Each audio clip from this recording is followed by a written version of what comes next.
അധ്യക്ഷൻ സഖാവ് സാനു, സഖാവ് പാലോളി, ഇവിടെ സന്നിഹിതരായിട്ടുള്ള നമ്മുടെ നേതാക്കന്മാർ, സഖാവ് ഇ പി ജയരാജൻ, പി കെ ശ്രീമൻ ടീച്ചർ, എളമരം കരീം, നമ്മുടെ സഖാവ് സ്വരാജ്, വേദിയിൽ സന്നിഹിതരായിട്ടുള്ള മറ്റ് മന്ത്രി അബ്ദുറഹ്മാൻ, നമ്മുടെ വേദിയിൽ സന്നിഹിതരായിട്ടുള്ള മറ്റ് നേതാക്കളെ, സഖാക്കളെ, സഹോദരി സഹോദരന്മാർ, CPIM-ൻ്റെ 24ാം ദേശീയ സമ്മേളനത്തിൻ്റെ മുന്നോടിയായി ഇന്ത്യയിൽ എല്ലായിടത്തുമുള്ള പാർട്ടി ഘടകങ്ങളുടെ സമ്മേളനങ്ങൾ നടന്നു വരികയാണ്. കഴിഞ്ഞ 3 വർഷം നമ്മുടെ പാർട്ടി ഇന്ത്യയിലാകെ നടത്തിയ പ്രവർത്തനങ്ങളുടെ സമഗ്രമായ അവലോകനങ്ങളാണ് ഈ പാർട്ടി സമ്മേളനങ്ങൾ നടത്തുന്നത്. അതോടൊപ്പം ഇന്ത്യയുടെയും ലോകത്തിൻ്റെയും ഒക്കെയുള്ള ഇന്നത്തെ രാഷ്ട്രീയ പരിസ്ഥിതികളുടെ പശ്ചാത്തലത്തിൽ കമ്മ്യൂണിസ്റ്റുകാർ ഇടപെട്ട് നടത്തേണ്ട രാഷ്ട്രീയ ഇടപെടലുകളുടെ സമഗ്രമായ രൂപരേഖയും ശരിയായ ദിശാബോധവും രൂപപ്പെടുത്തുന്ന രാഷ്ട്രീയ പരിശോധനകളും അതിൻ്റെ അടിസ്ഥാനത്തിലുള്ള രാഷ്ട്രീയ റിപ്പോർട്ടും ഈ സമ്മേളനത്തിൽ നമ്മൾ രൂപീകരിക്കാൻ പോവുകയാണ്. അതോടൊപ്പം നമ്മുടെ പാർട്ടി ബഹുജനങ്ങൾക്കിടയിൽ പ്രവർത്തിച്ചതിൻ്റെ അനുഭവങ്ങളുടെ പശ്ചാത്തലത്തിൽ പാർട്ടി സംഘടനാ രംഗത്ത് വരുത്തേണ്ട പ്രവർത്തനങ്ങളും വ്യക്തികളെന്ന നിലയിൽ കമ്മ്യൂണിസ്റ്റുകാർ ഈ ചരിത്ര മുഹൂർത്തത്തെ അഭിമുഖീകരിക്കുമ്പോൾ നാം നടത്തേണ്ട തയ്യാറെടുപ്പുകളെക്കുറിച്ചുമുള്ള സമഗ്രമായ പരിശോധനയും തീരുമാനങ്ങളുമാണ് കമ്മ്യൂണിസ്റ്റ് പാർട്ടിയുടെ ഉന്നതമായ ജനാധിപത്യ പൈതൃകങ്ങളുടെയും പ്രവർത്തന ശൈലിയുടെയും അടിസ്ഥാനത്തിൽ നമ്മുടെ ഈ സമ്മേളനങ്ങളിൽ രൂപപ്പെടുന്നത്. ഇന്ത്യയിലെ 1 ലക്ഷത്തിലധികം വരുന്ന എല്ലാ കമ്മ്യൂണിസ്റ്റ് പാർട്ടി അംഗങ്ങളും വിവിധ ഘടകങ്ങളിൽ പ്രവർത്തിക്കുന്നവർ അവരവരുടെ ഘടകങ്ങളിൽ ഈ നിലയിൽ നാം നിർവഹിക്കേണ്ട ബഹുമുഖമായ പ്രവർത്തനങ്ങളെ സംബന്ധിച്ചുള്ള സൂക്ഷ്മതലത്തിലുള്ള അഭിപ്രായ പ്രകടനങ്ങളും നടത്തുകയാണ്. അതിൻ്റെ ഭാഗമായിട്ടാണ് ഇപ്പോൾ നമ്മുടെ മലപ്പുറം ജില്ലയിലെ പ്രാദേശിക സമ്മേളനങ്ങൾ പൂർത്തീകരിച്ച് ജില്ലാ സമ്മേളനം ഇന്ന് രാവിലെ ആരംഭിക്കുന്നത്. നിങ്ങൾക്കെല്ലാം അറിവുള്ളതുപോലെ നമ്മുടെ രാജ്യത്തിൻ്റെ രാഷ്ട്രീയ ഘടന അത്യന്തം അപകടകരമായ ഒരു വഴിയിലൂടെ തന്നെയാണ് നീങ്ങിപ്പോകുന്നത്. 3ാമത്തെ തവണയും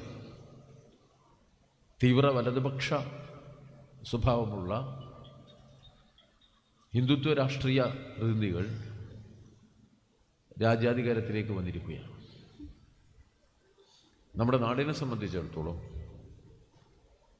ഏറ്റവും അപകടകരമായ വഴിയിലൂടെയുള്ള ഒരു സഞ്ചാരപഥമാണ് നമ്മുടെ മുന്നിൽ തുറക്കപ്പെട്ടിരിക്കുന്നത്. എന്തുകൊണ്ടെന്നാൽ RSS പിന്നിൽ നിന്ന് നിയന്ത്രിക്കുന്ന BJP-യുടെ പ്രധാനമന്ത്രിയാണ് 3ാമതും അധികാരത്തിലിരിക്കുന്നത്.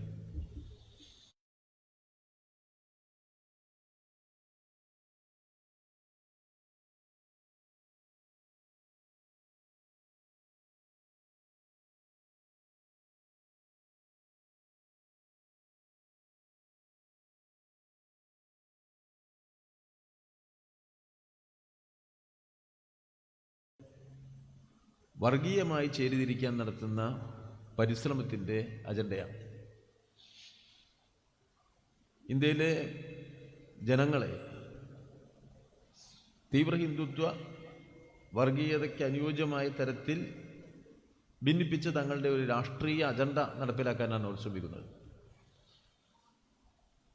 അത് രാജ്യത്തിൻ്റെ രാഷ്ട്രീയ അധികാരത്തിലേക്ക് ഹിന്ദുത്വ ശക്തികൾ കണ്ടെത്തിയ വഴിയാണ് തീവ്ര ഹിന്ദുത്വം.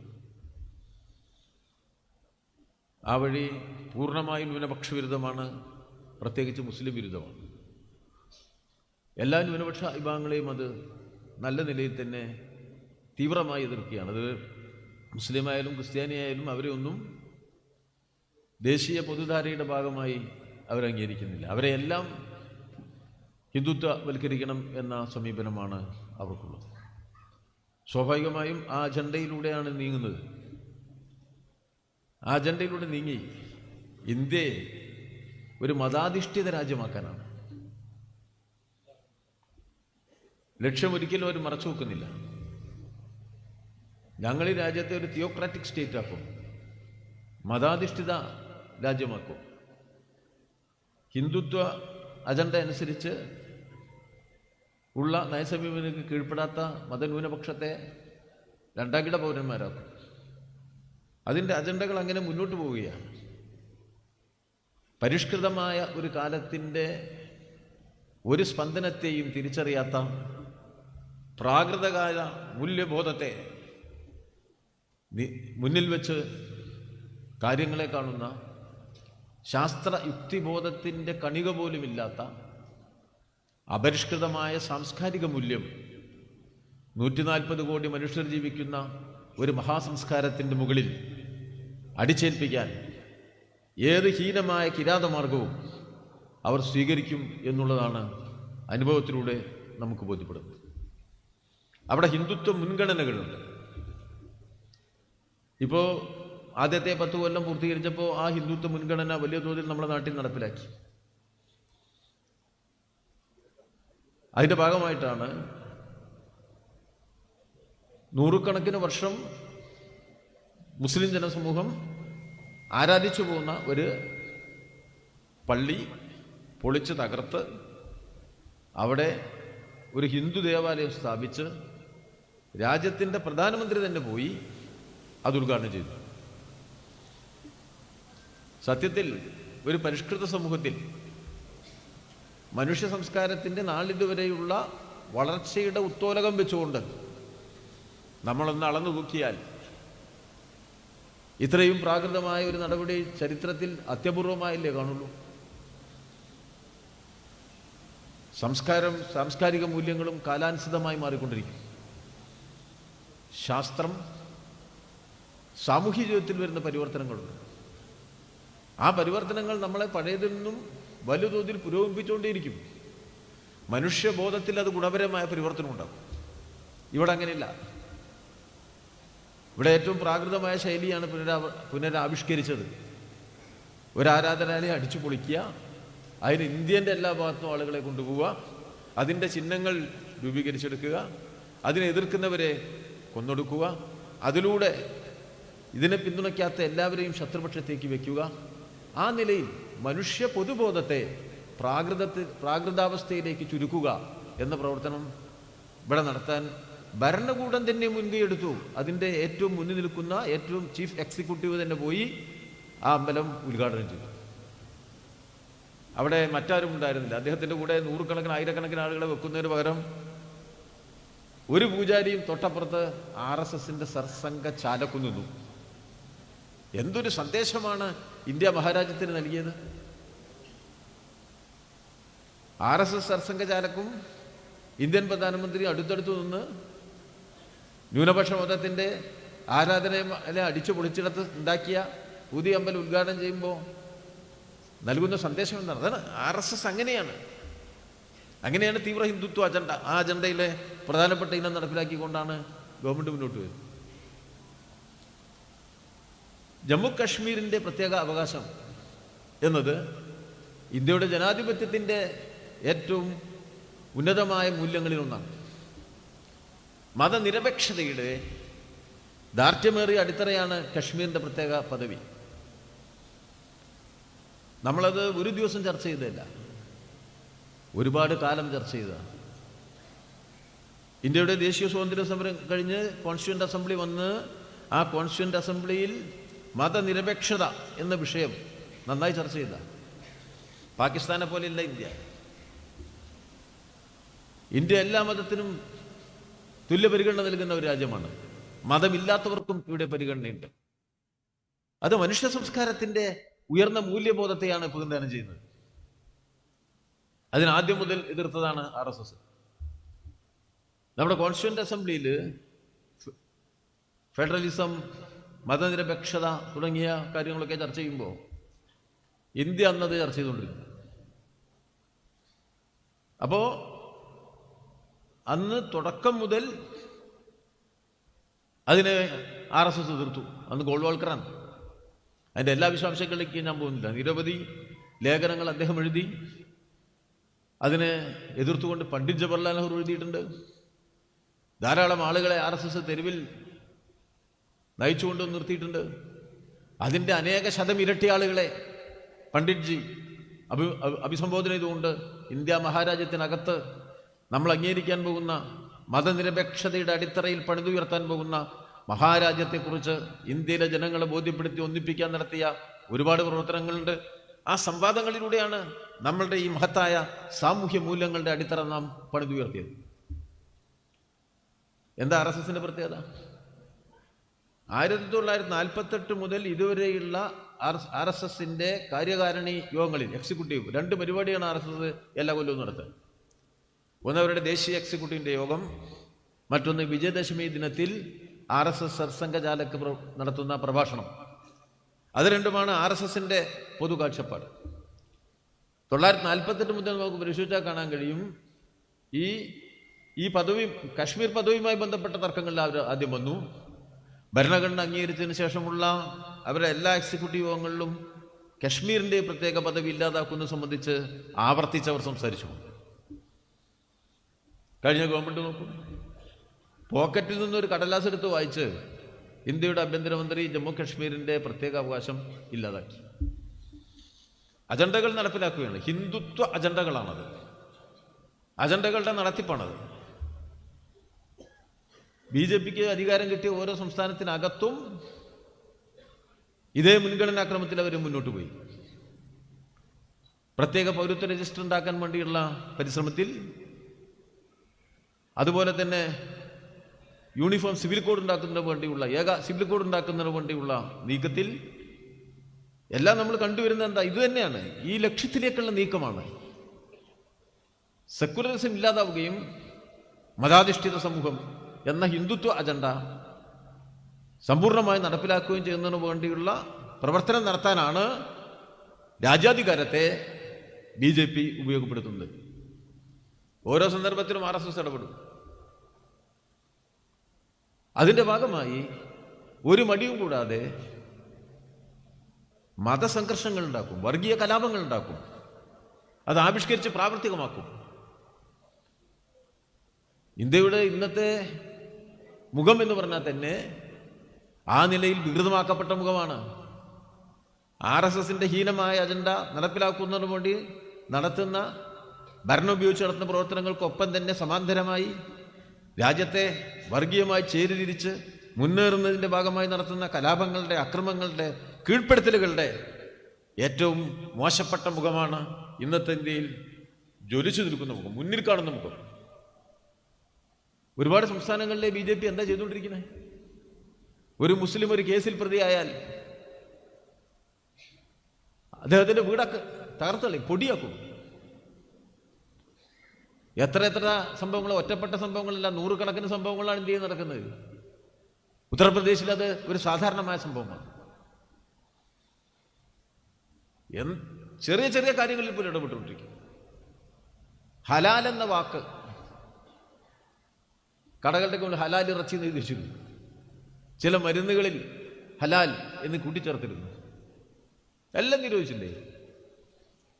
മുസ്ലിം വിശ്വാസവുമായി ബന്ധപ്പെട്ടൊരു വാക്കാ അങ്ങ് നിരോധിച്ചെടുത്തു.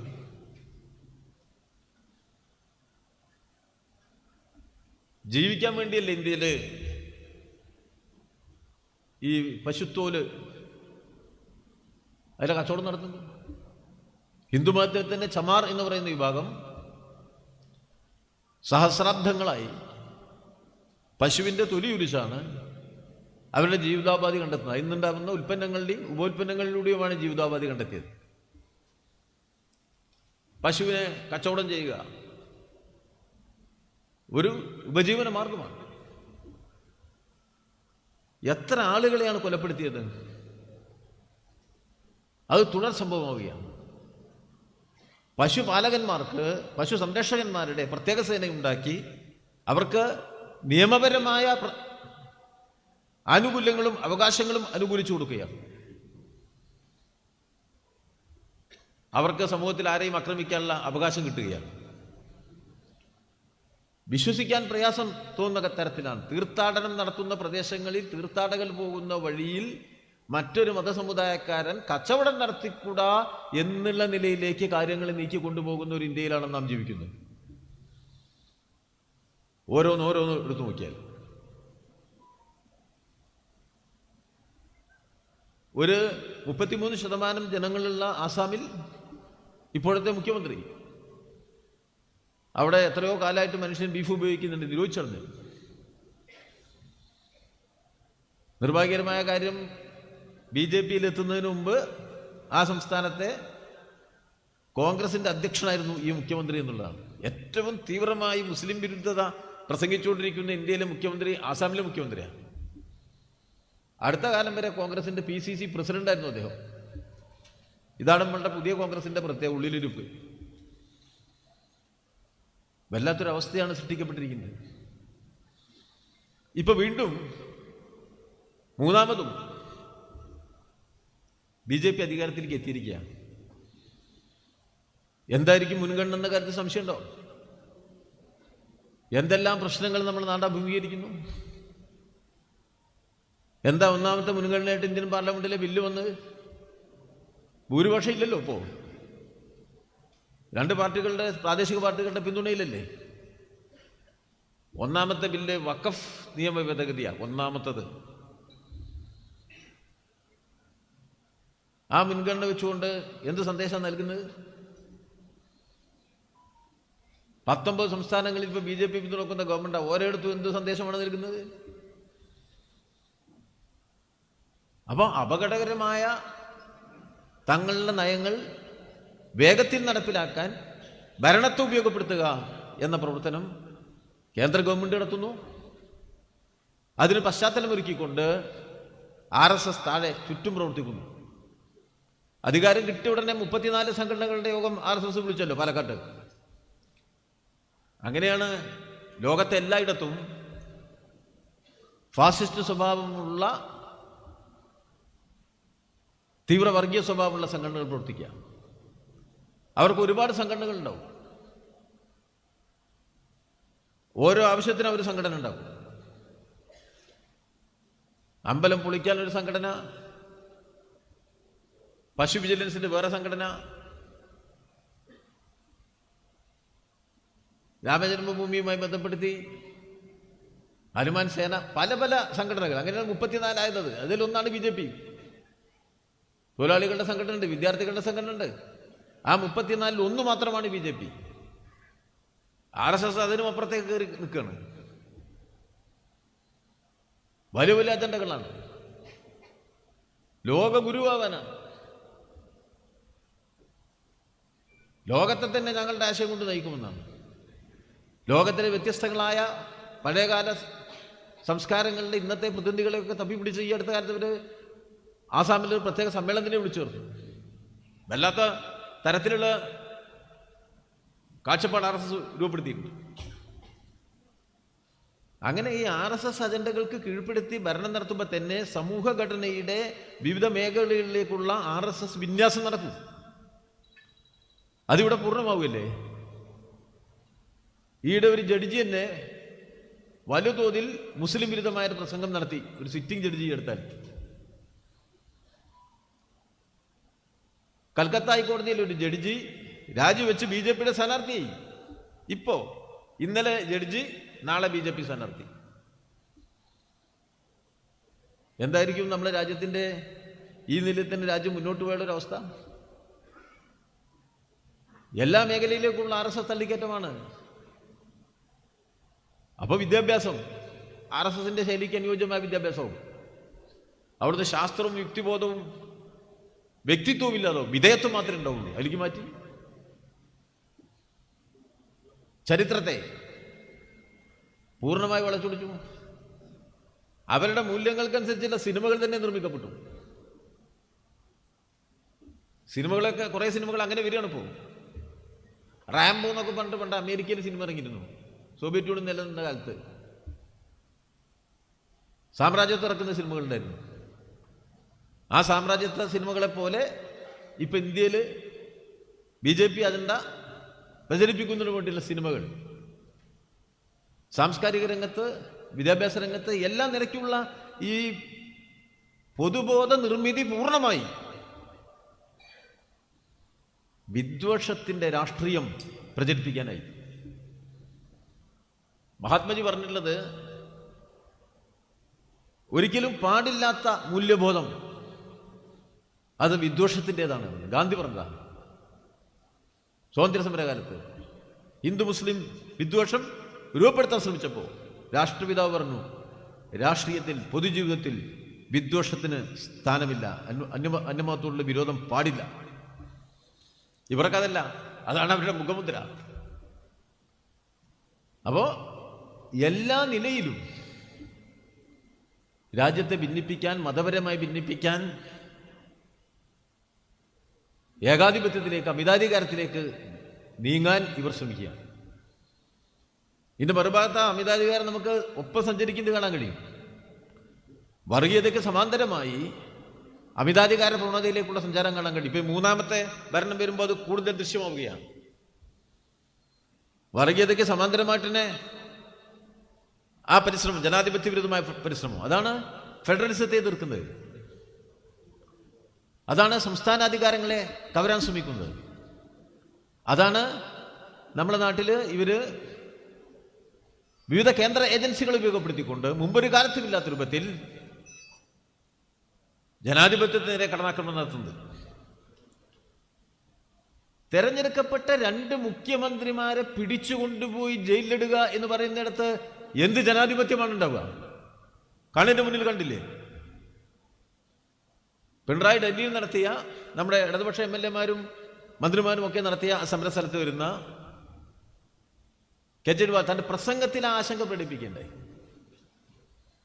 ജനാധിപത്യത്തിൻ്റെ ഉരുണ്ടുകൂടിയ കടന്നാക്രമണത്തിന്റെ തീവ്രതയെ ഉൾക്കൊണ്ടുകൊണ്ടാണ് അദ്ദേഹം അവിടെ ജനാധിപത്യ പരിരക്ഷയ്ക്ക് വേണ്ടിയുള്ള, ഫെഡറലിസത്തെ പരിരക്ഷിക്കുന്നതിന് വേണ്ടിയുള്ള കേരളത്തിന്റെ പ്രക്ഷോഭ സമര വേദിയിൽ വന്നു നിന്ന് അദ്ദേഹത്തെ പിടിച്ചുകൊണ്ട് ജയിലിലിട്ടില്ലേ? ജാർഖണ്ഡ് മുഖ്യമന്ത്രി തെരഞ്ഞെടുപ്പ് തൊട്ടുമ്പോണ്ടേ ജയിലിലിട്ടില്ലേ? കുറ്റപത്രമുണ്ടോ? കൊല്ലങ്ങളോളം ജയിലിടാൻ പറ്റും സംസ്ഥാന മുഖ്യമന്ത്രിയെ? സംസ്ഥാനത്തെ ജനങ്ങൾ തെരഞ്ഞെടുക്കപ്പെട്ട ഒരു സംസ്ഥാന മുഖ്യമന്ത്രിയെ പ്രത്യേക കുറ്റമൊന്നും ചെയ്യാതെ വർഷങ്ങളോളം ജയിലിടുന്നിടത്ത് ജനാധിപത്യം നിലനിൽക്കുമോ? മുഖ്യമന്ത്രിക്ക് അതാണ് സ്ഥിതിയെങ്കിൽ ഇവരെ എതിർക്കുന്ന എല്ലാവർക്കുമുള്ള സ്ഥിതി അത് തന്നെ എന്ന മുന്നറിയിപ്പില്ലേ? UAPA ഉപയോഗിച്ച് ജയിലിൽ കൊണ്ടുപോയിട്ടവരിൽ വലിയൊരളവ് മുസ്ലിം ജനവിഭാഗങ്ങളില്ലേ? അതിനെ എതിർക്കാൻ വേണ്ടി ഒരു പാർട്ടി ഉണ്ടായിട്ടുള്ളൂ, അത് കമ്മ്യൂണിസ്റ്റ് പാർട്ടിയാ, CPIM. ഭീമാ കൊറേഗാവ് സംഭവമായിട്ട് ബന്ധപ്പെടുത്തിക്കൊണ്ട് എത്ര ഭീഷണാശാലികളായ മനുഷ്യരെയാണ് കൊണ്ടുപോയി ജയിലിലിട്ട്? സ്റ്റാൻ സ്വാമി ജയിലിൽ കിടന്നു മരിച്ചില്ലേ? എത്ര ഹീനമായ അമിതാധികാര പ്രയോഗമാണ്! ഈ കേരളത്തിൽ തന്നെ വലിയ തോതിൽ ഈ ദുർവിനിയോഗങ്ങൾ മുഴുവൻ നടന്നില്ലേ? CBI, CIA, നമ്മുടെ EDA ഒക്കെ ദുർവിനിയോഗം ചെയ്യുന്നത് നമ്മളെല്ലാം കണ്ണിന് മുന്നിൽ കണ്ടുകൊണ്ടിരുന്നില്ലേ? വെറുതെ സംഭവിക്കുന്ന വളരെ നിഷ്പക്ഷമായ, നിരുപദ്രവമായ നിയമനിർവഹണമാണോ നടക്കുന്നത്? അതോ അപകടകരമായ ജനാധിപത്യ ധ്വംസനമാണോ, പൗരാവകാശ ധ്വംസനമാണോ നടക്കുന്നത്? പൂർണ്ണമായും ആ നിലയിലാണ്. നിയമനിർമ്മാണത്തിലേക്ക് നോക്കൂ. ഇപ്പോൾ ഭൂരിപക്ഷമുണ്ടോ? ഭരണഘടന ഭേദഗതി ചെയ്യാൻ ഈ ഗവൺമെന്റിന് ഇല്ലല്ലോ. ഭരണഘടന ഭേദഗതി ചെയ്യാൻ ഭൂരിപക്ഷമില്ലാത്ത ഇന്ത്യൻ പാർലമെന്റിൽ പാർലമെന്റിന്റെ 2ാമത്തെ 3ാമത്തെ സെഷൻ വന്നപ്പോഴേക്ക് BJPയുടെ 1ാമത്തെ മുൻഗണന ഒരു രാജ്യം ഒരു തെരഞ്ഞെടുപ്പ് ആവുന്നത് എങ്ങനെയാ? എന്തുകൊണ്ടാണ് മുൻഗണന വരുന്നത്? അതാരുടെ മുൻഗണന? RSSന്റെ. നമ്മുടെ സംസ്ഥാനങ്ങളുടെ അധികാരം പൂർണ്ണമായി ഇല്ലാതാക്കലാണ്. കേന്ദ്രത്തിലെ ഗവൺമെന്റ്, RSS, BJP അവർക്ക് മാത്രമുള്ളതാണ് ഇന്ത്യ. ബഹുസ്വരതയ്ക്ക് ഒരു സ്ഥാനവുമില്ലാത്തതാണ് ഇന്ത്യ എന്ന് സ്ഥാപിക്കാനാണ്. നമ്മുടെ ഭരണഘടനയുടെ എല്ലാ മൂല്യങ്ങളുടെയും അടിത്തറയല്ലേ തകർക്കപ്പെടുന്നത്? ഇവർക്ക് ഏറ്റവും വിരോധം ഭരണഘടനയോടാണ്. എന്നിട്ട് ഭരണഘടനയുടെ 75ാം വാർഷികം ആഘോഷിക്കുന്ന ഏറ്റവും എന്താ പറയുക, വിരോധാഭാസം എന്നൊക്കെ പറയാവുന്ന തരത്തിലുള്ള പ്രവർത്തനം നടത്തുന്നവരുടെ ഭരണഘടനയുടെ ഉള്ളടക്കില്ലേ? പ്രദർശിപ്പിക്കപ്പെട്ട BJP-കാരൻ കയ്യിൽ പിടിച്ച ഭരണഘടനയിൽ 2 സാധനം ഉണ്ടായിരുന്നില്ല. സോഷ്യലിസ്റ്റും ഉണ്ടായിരുന്നില്ല, നമ്മുടെ മതേതരത്വം ഉണ്ടായിരുന്നില്ല. രണ്ടും ഇല്ലാത്തൊരു ഭരണഘടന കയ്യിൽ പിടിച്ചിട്ടാ നടക്കണേ. ഒറീസ അസംബ്ലിയിൽ തന്നെ അത് പ്രദർശിപ്പിച്ചു. അപ്പൊ അവർ പഴയ ഭരണഘടനയാണ്. എത്ര ആപൽക്കരമായൊരവസ്ഥയിൽ നമ്മൾ ചെന്നെത്തി. അപ്പൊ സ്വാഭാവികമായിട്ടും രാജ്യത്തെ വലത്തോട്ട് നയിച്ചുകൊണ്ടുപോവുകയാണ്. ലോകത്തിലെ ഏറ്റവും വലിയ വലതുപക്ഷ ഗവൺമെന്റാണിത്. ലോകത്തിലെ ഏറ്റവും പ്രാകൃതമായ സംസ്കാരശൂന്യരായ ആളുകൾ ഭരിക്കുന്ന ഒരു ഭരണ സംവിധാനമാണിത്. മനുഷ്യരാശിയുടെ ഇന്നത്തെ കാലപരിധിയിൽ എന്തുകൊണ്ടാണ് സാധിക്കുന്നത്? അത് സാധിക്കാനിടയാക്കിയ ഏറ്റവും പ്രധാനപ്പെട്ട കാര്യം ഇന്ത്യൻ ഭരണവർഗം നൽകിയിരിക്കുന്ന വലിയ പിന്തുണയാണ്. അത് നാം മറന്നു പോകരുത്. BJP-യും RSS-ഉം കൈകോർത്ത് പിടിച്ച് രാജ്യത്ത് ഹിന്ദുത്വ ആശയഗതിക്ക് അനുയോജ്യമായ രൂപത്തിലുള്ള ഹിന്ദുത്വ അജണ്ടയുടെ, ഹിന്ദുരാഷ്ട്രമായി പ്രഖ്യാപിക്കുക എന്ന ഹിന്ദുത്വ അജണ്ടയുടെ ഭാഗമായി പ്രവർത്തിക്കാൻ അവർക്ക് സൗകര്യം കിട്ടുന്നത് അവരുടെ ജനപിന്തുണ വളരെ വേഗത്തിൽ വർദ്ധിച്ചുകൊണ്ട് മാത്രമല്ല, ഇന്ത്യയിലെ കോർപ്പറേറ്റ് മുതലാളിമാർ ഇവർക്ക് നൽകിയിട്ടുള്ള വലിയ പിന്തുണയുടെ പശ്ചാത്തലത്തിലാണ്. ലോകത്തന്നെ ഇപ്പൊ ഏറ്റവും കൂടുതൽ ലാഭം ഉണ്ടാക്കുന്ന മുതലാളിമാരുള്ളത് ഇന്ത്യയിലാണ്. ഏറ്റവും കൂടുതൽ ലാഭം ഇന്ത്യൻ മുതലാളിമാർക്ക് ലോകത്തെ മറ്റു കോർപ്പറേറ്റ് മുതലാളിമാരെക്കാൾ എന്താ ഒരു അധിക ശക്തി ഉള്ളതുകൊണ്ടാണ്? അല്ല, പൂർണ്ണമായിട്ട് ഗവൺമെന്റ് പിന്തുണയോടുകൂടി കോർപ്പറേറ്റ് മുതലാളിത്തത്തെ വളർത്തുകയാണ്. ധനകേന്ദ്രീകരണം 980-കളിൽ 1%-ലധികം ഇന്ത്യയിലെ 25% സ്വത്തുള്ള ഈ ശതകോടീശ്വരന്മാർ, $1 ബില്യൺ വരുമാനമുള്ള ശതകോടീശ്വരന്മാർ വളരെ എണ്ണത്തിൽ കുറവായിരുന്നു. മോഡി വരുമ്പോൾ തന്നെ 100, ഇപ്പൊ 185, 200-ലേക്ക് കയറുകയാണ് അവരുടെ എണ്ണത്തിലെ വർധനവ്. 1% ആളുകളുടെ കയ്യിൽ കൂടുതൽ സമ്പത്ത് കേന്ദ്രീകരിക്കുന്നതിൻ്റെത്. 80-കളുടെ തുടക്കത്തിൽ 6% സമ്പത്തായിരുന്നു കേന്ദ്രീകരിച്ചത്. ഇപ്പൊ എത്രയായി? 4-1 സമ്പത്തായി. വലിയ കേന്ദ്രീകരണം നടക്കുന്നു. പിന്നെയോ 5 മുതലാളിമാരുടെ കൈകളിലേക്ക് അനേക ലക്ഷം കോടി രൂപയുടെ സമ്പത്ത് പെട്ടെന്ന് കയറി ചെല്ലുന്നു. 10 ലക്ഷം കോടി രൂപയുടെ സമ്പത്തുണ്ട് ധീരുഭായ് അംബാനിക്ക്. 10 ലക്ഷം കോടി. അതിൻ്റെ ഒപ്പവും ചിലപ്പോൾ അതിൻ്റെ മുന്നിലും എത്തുന്നുണ്ട് അദാനി. 5 മുതലാളിമാർ. ഏറ്റവും ആപത്കരമായ ഒന്നാണത്. ജനാധിപത്യത്തിന്റെ ഒരു തെക്കൻ കൊറിയൻ പാഠമുണ്ട്.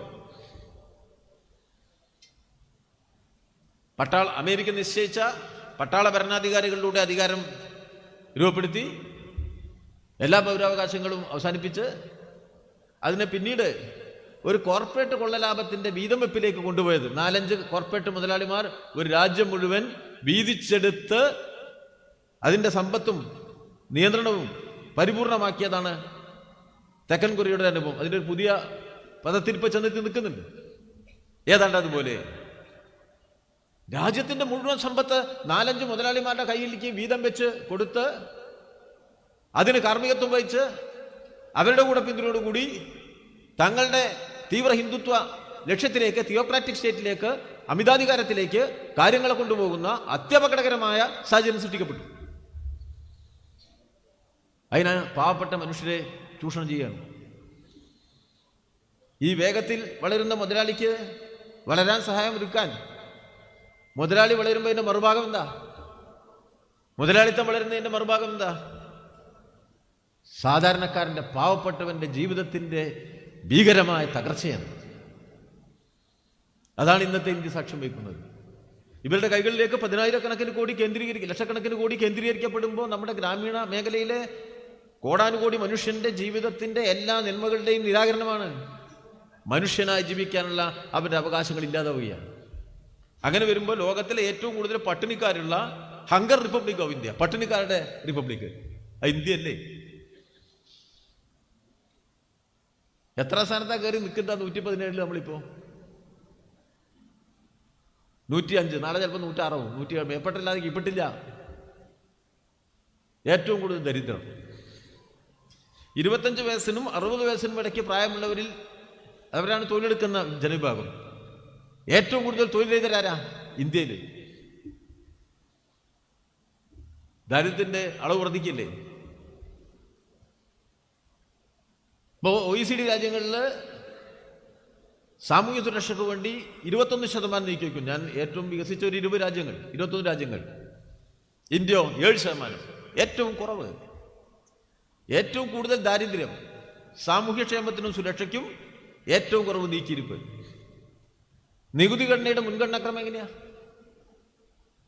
GST നടപ്പിലാക്കിയതോടുകൂടി ഒരു പെട്ടിക്കട നടത്തി ജീവിക്കാൻ കഴിയാത്ത സാഹചര്യം ഇവിടെ ഉണ്ടാക്കി. അവന്റെ പീഡിയന്റെ മുന്നിലും എന്ത് വെക്കണം? GST നമ്പർ വെക്കണം. കുറച്ചുകൂടി കഴിഞ്ഞാൽ നമ്മുടെ നാട്ടില് പച്ചക്കറി കടക്കാരൻ്റെ മുന്നിൽ, അവിടെയൊക്കെ ഇപ്പോൾ പാവപ്പെട്ട പച്ചക്കറി കടക്കാരൊക്കെ മറ്റേ സാധനങ്ങൾ കൊണ്ടുവച്ചിട്ടുണ്ട്, ഇലക്ട്രോണിക്സ് ധനവിനിമയ രീതികൾ. ആൾക്കാരെ ഇത് നല്ല സുഖാന്നാ, മനസ്സിലായോ? കുറച്ചധികം ആൾക്കാർ കുറച്ചധികം നല്ല ഈ പഴ ജ്യൂസ് വിൽക്കുന്ന ജ്യൂസ് കടയിൽ കുറച്ചധികം ജ്യൂസ് വിറ്റ് ഇതിലൂടെ പണം പേ ചെയ്ത് പോയാൽ അതിൻ്റെ അളവ് അപ്പുറത്ത് എടുക്കുന്നുണ്ട്. മനസ്സിലായില്ലേ? ഇൻകം ടാക്സിന് രാവിലെ നോട്ടീസ് അയക്കുമ്പോഴേ ഇവരറിയുള്ളൂ നമ്മൾ. അങ്ങനെയാണ് എല്ലാം അവിടേക്ക് കണക്കാക്കിയിട്ടാ. ഇപ്പൊ വിമാനത്താവളത്തിൽ എളുപ്പത്തിൽ കയറി പോകാൻ വേണ്ടി ഒരു ഡിജി യാത്ര എന്ന സംവിധാനം ഉണ്ടാക്കിയിട്ടുണ്ട്. ഇന്നലെ ഞാൻ പത്രത്തിൽ വായിച്ചു. അതിലൂടെ കൂടുതൽ സമയം കയറിപ്പോയാൽ അയാൾ എത്ര നികുതി അടച്ചു എന്ന് നോക്കാൻ വേറെ ആളവിടെ ഇരിക്കുന്നുണ്ട്. കൂടുതൽ തവണ വിമാനയാത്ര നടത്തിയവൻ ആ വിമാനയാത്രയുടെ അനുപാതത്തിൽ നികുതി അടച്ചിട്ടുണ്ടോ നോക്കാം. മനസ്സിലായോ? ഇലക്ട്രോണിക്സ് യന്ത്രത്തിന്റെ മുന്നുകൂടി ചെന്ന് നിൽക്കുമ്പോൾ നമ്മൾ വിചാരിക്കും അയ്യോ വളരെ സൗകര്യമായിരിക്കാം. സൗകര്യത്തിന്റെ ഒരു മറുപുറത്ത് ഇങ്ങനെ ഒരു കാര്യമുണ്ട്. ഞാനത് പറഞ്ഞാൽ ചില TV ചാനലുകാരുണ്ട് നേരെ വക്രീകരിച്ച് നാളെ വേറെ കൊടുക്കുമെന്ന് എനിക്കറിയാം. എന്നാലും പറയാണ്ടിരിക്കാൻ പറ്റില്ല. പറയാതിരിക്കാൻ പറ്റുമോ? അത് വളരെ കൃത്യമായി അളവങ്ങ് വർദ്ധിപ്പിച്ചു. നികുതിയുടെ അളവ് വർദ്ധിച്ചു. എന്താ സംഭവിച്ചിരിക്കുന്നത്? പാവങ്ങളിൽ നിന്ന് പിരിക്കുന്ന നികുതിയുടെ അളവ് ഇപ്പം എത്രയാ? 30% കൂടി. കോർപ്പറേറ്റ് മുതലാളിയിൽ നിന്ന് പിരിക്കുന്ന നികുതിയോ 22% ചുരുക്കി. മുതലാളിയുടെ നികുതി ചുരുക്കുക, മുതലാളിയുടെ ലാഭം വർദ്ധിക്കുക. 30%-ലേറെ ലാഭം വർദ്ധിച്ചു പോയ മുതലാളിക്ക് നികുതിയുടെ കാര്യം വരുമ്പോൾ ഇളവനുവദിച്ചു കൊടുക്കുക. പച്ചക്കറി വിറ്റും പഴം വിറ്റും മത്സ്യം വിറ്റും ജീവിക്കുന്ന മനുഷ്യനെ നികുതി ഘടനയിലേക്ക് കൊണ്ടുവരിക. അങ്ങനെ നികുതിയുടെ അളവ് പാവങ്ങളുടെ തലയിലേക്ക് കെട്ടിയേൽപ്പിക്കുക. കൂടുതൽ ഇവിടെ നടക്കല്ലേ? പൂർണ്ണമായ ഗവൺമെന്റിലേക്ക് വരുന്ന നികുതി പട്ടിക നോക്കൂ. പുതിയതിപ്പോ പൂർണ്ണമായി മറ്റൊരു വെട്ടിക്കുറച്ച് ഇവിടെ കൂട്ടിക്കൊടുത്തില്ലേ? ജനം ദരിദ്രനാവില്ലേ? സർക്കാർ ഖജാനയിലേക്ക് വരേണ്ട പണം, പൊതുമേഖല നിക്ഷേപം, സർക്കാരിന്റെ നിക്ഷേപമല്ലേ? അത് സ്വകാര്യ മേഖലയിലേക്ക് കൈമാറുമ്പോഴോ ഗവൺമെന്റിന്റെ വരുമാനം കുറയില്ലേ?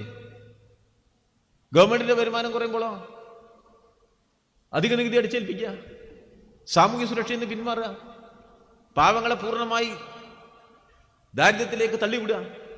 ഏറ്റവും കൂടുതൽ ദരിദ്രരിൽ ഇന്ത്യയിൽ ഇപ്പൊ നടക്കേണ്ടതല്ലേ?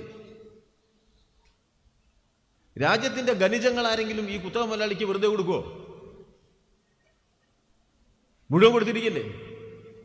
33% തുറമുഖങ്ങൾ,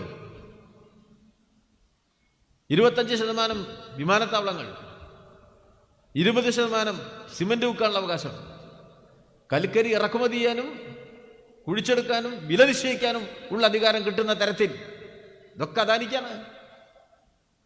ഇനി പ്രകൃതി സ്നേഹപരമായ വൈദ്യുതി ഉൽപ്പാദിപ്പിക്കുന്ന പരിസ്ഥിതി സഹകരമായ വൈദ്യുതി ഉൽപ്പാദന മേഖല പൂർണ്ണമായി, വൈദ്യുതിയുടെ വിതരണ ശൃംഖല, കൂടുതൽ ലാഭം കിട്ടുന്ന മേഖല പൂർണ്ണമായി ഇവർക്ക് അങ്ങ് കൊടുക്കില്ലേ? എത്ര തുച്ഛമായ തുകയ്ക്കാണ് എയർ ഇന്ത്യ ടാറ്റയ്ക്ക് കൈമാറിയത്? ലോകത്തെവിടെയെങ്കിലും ഇങ്ങനെ നടക്കുന്നുണ്ടോ? ഇപ്പോ കോർപ്പറേറ്റ് വൽക്കരണം മാത്രമാണോ? ഇതിന്റെ ഭാവി കോർപ്പറേറ്റ് നിയന്ത്രണം പൂർണ്ണമായി നമ്മുടെ ജനാധിപത്യത്തിൽ വരാൻ പോവില്ലേ? നയരൂപീകരണത്തിൽ അതിന്റെ സ്വാധീനം വരില്ലേ? കേന്ദ്രീകരണം വരുമ്പോൾ ഫെഡറലായ എല്ലാ ഭാഗവും ഇല്ലാതെയാവില്ലേ? സംസ്ഥാനങ്ങൾക്ക് ജനങ്ങൾക്ക് ആനുകൂല്യം നൽകാനുള്ള കഴിവുണ്ടാവുമോ? കരുത്തുണ്ടാവുമോ? പൂർണ്ണമായി സംസ്ഥാനങ്ങളെ തകർത്തില്ല. കണ്ടില്ലേ? സാമ്പത്തിക ഫെഡറലിസം തകർത്തു. ആകെയുള്ള വരുമാനത്തിന്റെ വിതരണവുമായി ബന്ധപ്പെടുത്തിയ മേഖലയിൽ ഇപ്പോൾ 16-ാം ധനകാര്യ കമ്മീഷൻ വലിയ ചർച്ച നടക്കില്ലേ? കേരളം എന്റെ മുന്നിൽ നിൽക്കില്ലേ? ഏതെങ്കിലും സംസ്ഥാനത്തിന് നിൽക്കാൻ കഴിയുമോ? അതിന്റെ സ്വതന്ത്രമായ വരുമാനം ചെയ്യേണ്ടവല്ലേ? അവരവിടെ ചെയ്യണം എന്താ? സംസ്ഥാനങ്ങൾക്ക് കുറയ്ക്കുക, കൊടുക്കാതിരിക്കുക എന്നൊക്കെ പറയുമ്പോൾ നമ്മൾ മനസ്സിലാക്കേണ്ട ഒരു കാര്യം എന്താ? കോർപ്പറേറ്റുകൾക്ക് കൊടുത്ത് അതിന്റെ ഭാഗമായി സ്വന്തം വരുമാനം അടയുന്നതിന്റെ ഗ്യാപ്പ് നികത്തുകയാണ്. അപ്പോ എല്ലാം അങ്ങ് കൊടുത്തു. ലോകത്ത് എവിടെയെങ്കിലും ഇപ്പം അങ്ങനെ നടക്കുന്നുണ്ട്? ലോകത്ത് മുതലാളിത്തം കെട്ടിപ്പടുക്കുന്നുണ്ട്. പക്ഷെ ഇത്ര കൂടുതൽ, ഇത്ര വേഗത്തിൽ ലാഭമെടുക്കാൻ അത്യപൂർവം ചരിത്ര സന്ദർഭങ്ങളിലേ ലോക മുതലാളിത്തത്തിന് സാധിച്ചിട്ടുള്ളൂ. അതിലൊന്നിന്റെ ഇരയാണ് ഇന്നത്തെ ഇന്ത്യ. ഓരോ മനുഷ്യനും ദരിദ്രനാവുകയാണ്. അവന്റെ എല്ലാ സ്വപ്നങ്ങളും കരിഞ്ഞുണങ്ങുകയാണ്. അവന്റെ കുട്ടിക്കൊരു മികച്ച വിദ്യാഭ്യാസമില്ല, തൊഴിലില്ല. എങ്ങനെ നിൽക്കും? സമ്പദ്ഘടനയുടെ മേലെ നിയന്ത്രണം പോയില്ലേ? ഇന്ത്യക്ക് യഥാർത്ഥത്തിൽ ഒരു മികച്ച സാമ്പത്തിക വളർച്ച ഉണ്ടാവണമെങ്കിൽ ഇന്ത്യയുടെ ഇക്കണോമിയുടെ വലിപ്പം വെച്ചുകൊണ്ട് പ്രഖ്യാപനം ഞങ്ങൾ 4-ാമത്തേതാണ്, 3-ാമത്തേതാവുന്നു എന്നാണ്. 12% GDP ഗ്രോത്ത് വേണം ഇന്ത്യക്ക്, വളർച്ച വേണം ഇന്ത്യക്ക് ഒരു മിതമായ തരത്തിൽ ജനങ്ങളെ സഹായിക്കാൻ. വളർച്ച ഉണ്ടെന്ന് പറയാൻ ഈ ആനുകൂല്യം മുഴുവൻ മുതലാളിക്ക് നൽകി അതിന്റെ വരുമാനത്തിന്റെ സമ്പത്തിന്റെ ഏതാണ്ട് 25-30% കോർപ്പറേറ്റിന്റെ കയ്യിൽ എത്തിക്കുന്ന തരത്തിൽ രൂപകൽപ്പന ചെയ്ത ഇന്ത്യൻ സമ്പദ്ഘടനയുടെ ഇപ്പോഴത്തെ സ്ഥിതി എന്താ? വളർച്ചാ നിരക്ക് 5.4%-ലേക്ക് GDP വളർച്ചാ നിരക്ക് താണുപോയി. 4%-ന് മുകളിലേക്ക് പണപ്പെരുപ്പ് നിരക്ക് കയറി. അപ്പൊ GDP വളർച്ച കുറയുക, പണപ്പെരുപ്പ് നിരക്ക് കൂടുക, രൂക്ഷമായ തൊഴിലില്ലായ്മ വരിക. സാമ്പത്തിക ശാസ്ത്രം അനുസരിച്ച് നോക്കിയാൽ അതിരൂക്ഷമായ തൊഴിലില്ലായ്മ വർദ്ധിക്കുന്നിടത്ത് ധനഘടന, സാമൂഹ്യഘടന ക്ഷീണിക്കുകയാണ്. അതിൻ്റെ കൂടെ പണപ്പെരുപ്പും കൂടി വരുമ്പോൾ അത് മരണമടയുകയാണ്. ഒരു ഭാഗത്ത് ക്ഷീണിക്കുകയും മറുഭാഗത്ത് മരണമടയുകയും ചെയ്യുന്ന തരത്തിലേക്ക് സമ്പദ്ഘടന കൈകാര്യം ചെയ്യുന്നിടത്ത് പാവങ്ങളുടെ ജീവിതം എങ്ങനെയെങ്കിലും പുരോഗമിക്കും. അപ്പോൾ ബഡ്ജറ്റ് വരുമ്പോൾ എന്ത് ചെയ്യും? ബഡ്ജറ്റ് വരുമ്പോൾ സാധാരണക്കാരനെ സഹായിക്കുന്ന ഭാഗം അങ്ങ് വെട്ടിപ്പോകും. ഇപ്പോൾ അധികാരത്തിലേക്ക് വന്ന മോദിയുടെ യൂണിയൻ ബഡ്ജറ്റ് നോക്കും നിങ്ങൾ. എന്താ ചെയ്തേ? വളരെ കൃത്യമായിട്ട് ഫെർട്ടിലൈസർ സബ്സിഡി 60,000 കോടി അങ്ങ് വെട്ടിക്കുറച്ചു. ആർക്കുള്ളതാ? ദരിദ്ര കൃഷിക്കാരനുള്ളതാണ്. ഇന്ത്യയുടെ തെരുവിൽ കൃഷിക്കാരൻ തകർന്ന് തരിപ്പണമായി സമരം ചെയ്ത് പ്രതിരോധിക്കുന്നിടത്ത് അവനെ സഹായിക്കുന്നതിന് പകരം, അവൻ പറയുന്നത് കേൾക്കുന്നതിന് പകരം ഇവർ മനുഷ്യത്വഹീനമായി 60,000 കോടി വെട്ടിക്കുറയ്ക്കുമ്പോൾ ഇന്ത്യയുടെ കാർഷിക വളർച്ച എവിടെ പോയി നിൽക്കും? തട്ടിപ്പോയില്ലേ? പട്ടിണി കിടക്കുന്ന ഇന്ത്യയിൽ ഭക്ഷ്യസുരക്ഷയ്ക്ക് വേണ്ടിയുള്ള പണം വെട്ടിക്കുറച്ചാലോ? വിദ്യാഭ്യാസ മേഖലക്കുള്ള പണം വെട്ടിക്കുറത്തൊക്കെ നടന്നുകൊണ്ടിരിക്കുക. അവിടെ ആരോഗ്യ മേഖലക്ക് വെട്ടിക്കുറക്കുന്നു.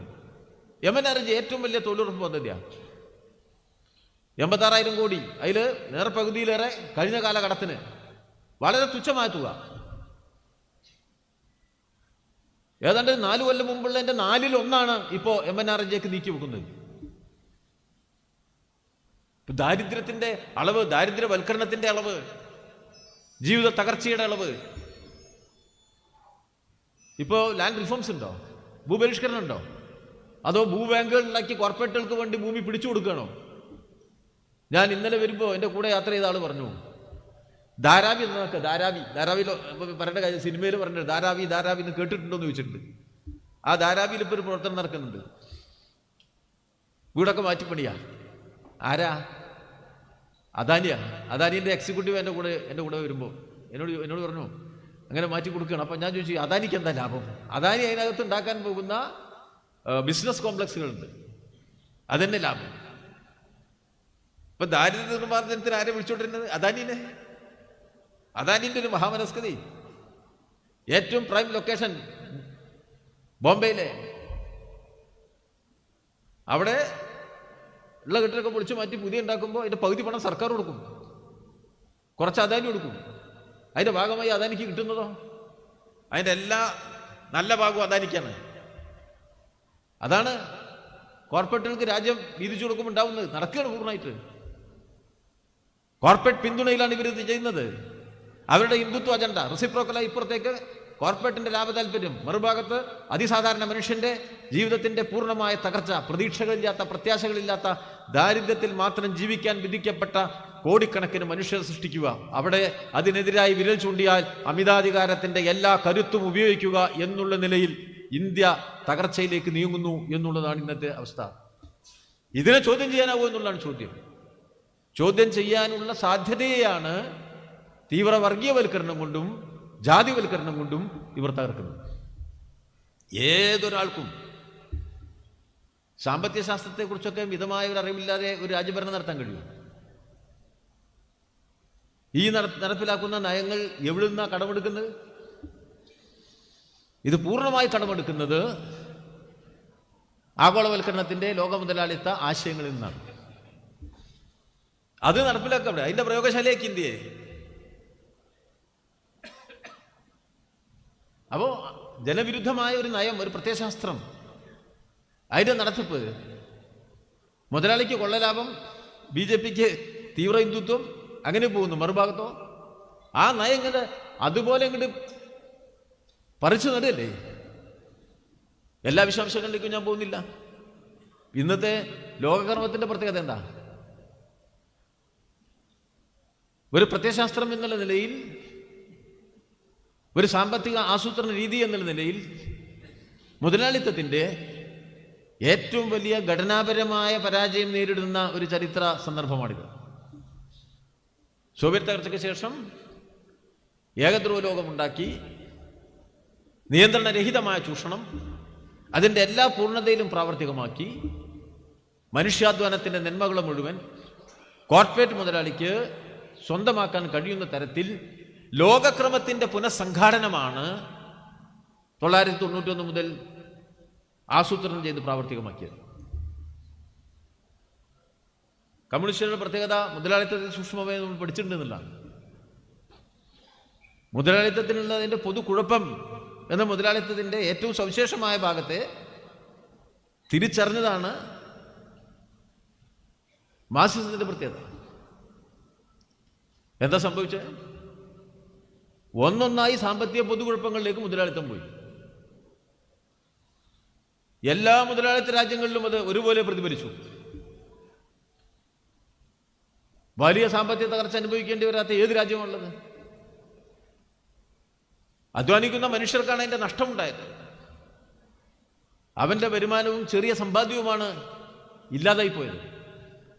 അവന്റെ വീടിന്റെ മൂല്യമാണ് ഇല്ലാതായത്, അവന്റെ ഭൂമിയുടെ മൂല്യമാണ് ഇല്ലാതായത്, അവന്റെ തൊഴിലിന്റെ മൂല്യമാണ് ഇല്ലാതായത്. അനുഭവിച്ചത് മുഴുവൻ പാവപ്പെട്ടവർ. എല്ലാ സാമൂഹ്യ സുരക്ഷയിൽ നിന്നും പിന്മാറാൻ ഭരണകൂടത്തിന് സാധിച്ചു. സോവിയറ്റ് യൂണിയൻ നിലനിന്നപ്പോൾ ലോകത്തെ സോഷ്യൽ ഡെമോക്രസി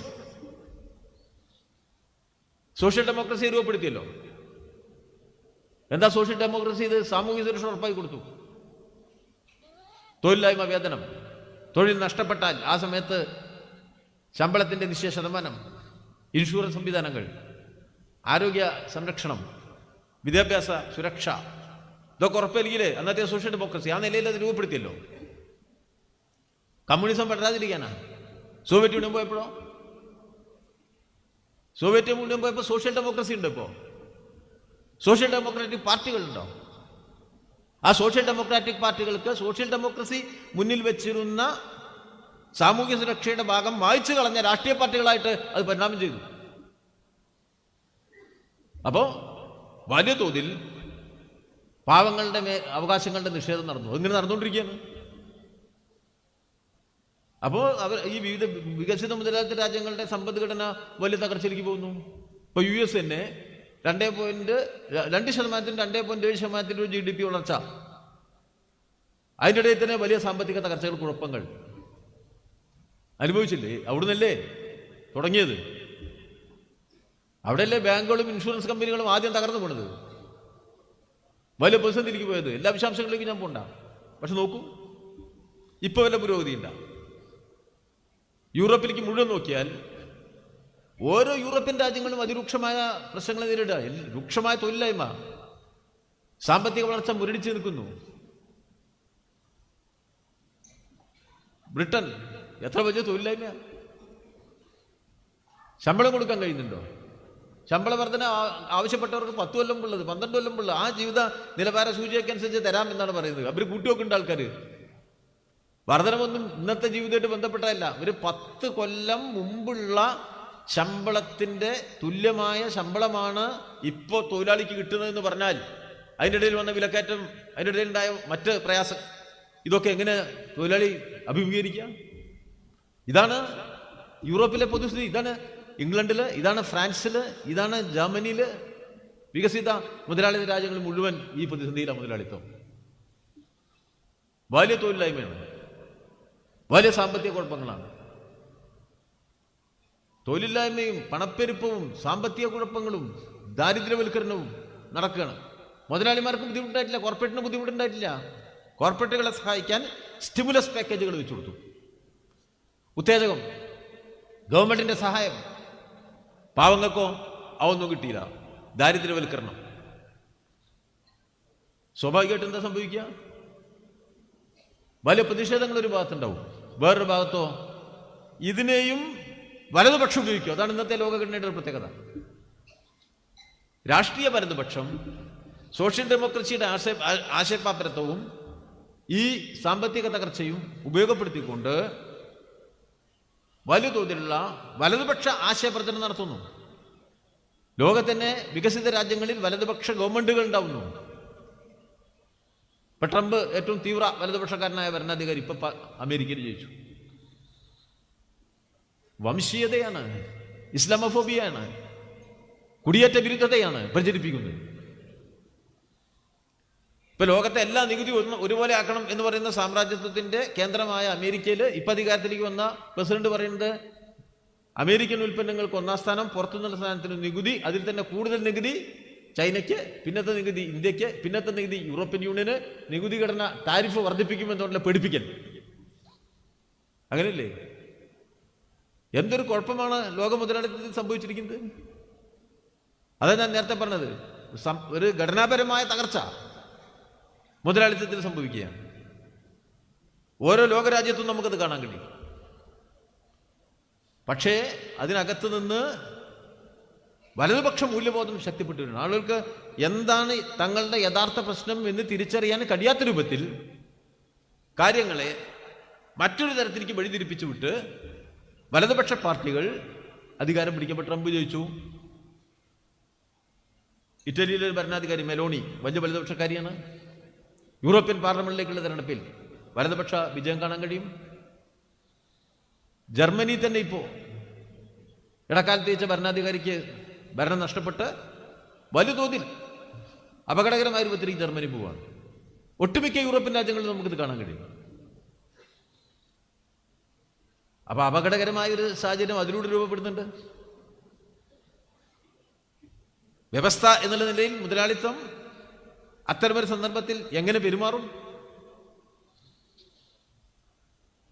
വളരെ വലിയ തോതിൽ അത് ലോകത്ത് തന്നെ അക്രമോത്സുകമായ ഒരു യുദ്ധനിർമ്മിതി നടത്തുകയാണ്.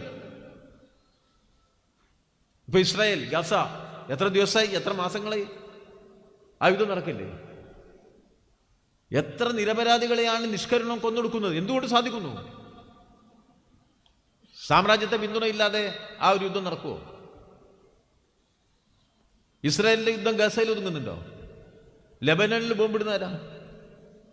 യമനിൽ ബോംബിടുന്നതാരാ? സിറിയയിൽ ബോംബിടുന്നതാരാ? ഒക്കെ ഇസ്രായേലല്ലേ?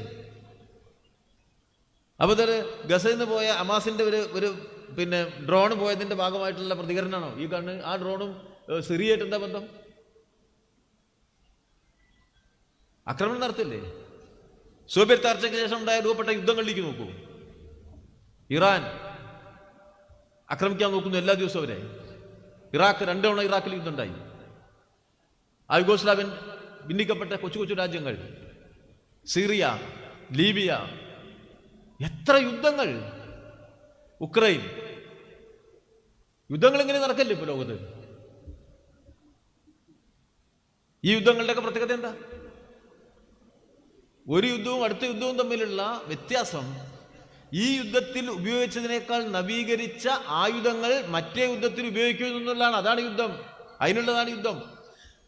ഓരോ ആയുധവും നവീകരിക്കപ്പെടുമ്പോൾ അതിലൂടെ ലഭിക്കുന്ന കൊള്ളലാഭത്തിന്റെ അളവ് അമേരിക്കയിലെ മിലിറ്ററി ഇൻഡസ്ട്രിയൽ കോംപ്ലക്സുകൾ കിട്ടുകയാണ്. അതാണ് ഇപ്പൊ ഇന്ത്യ, ഈ നരേന്ദ്രമോദി ഗവൺമെന്റ്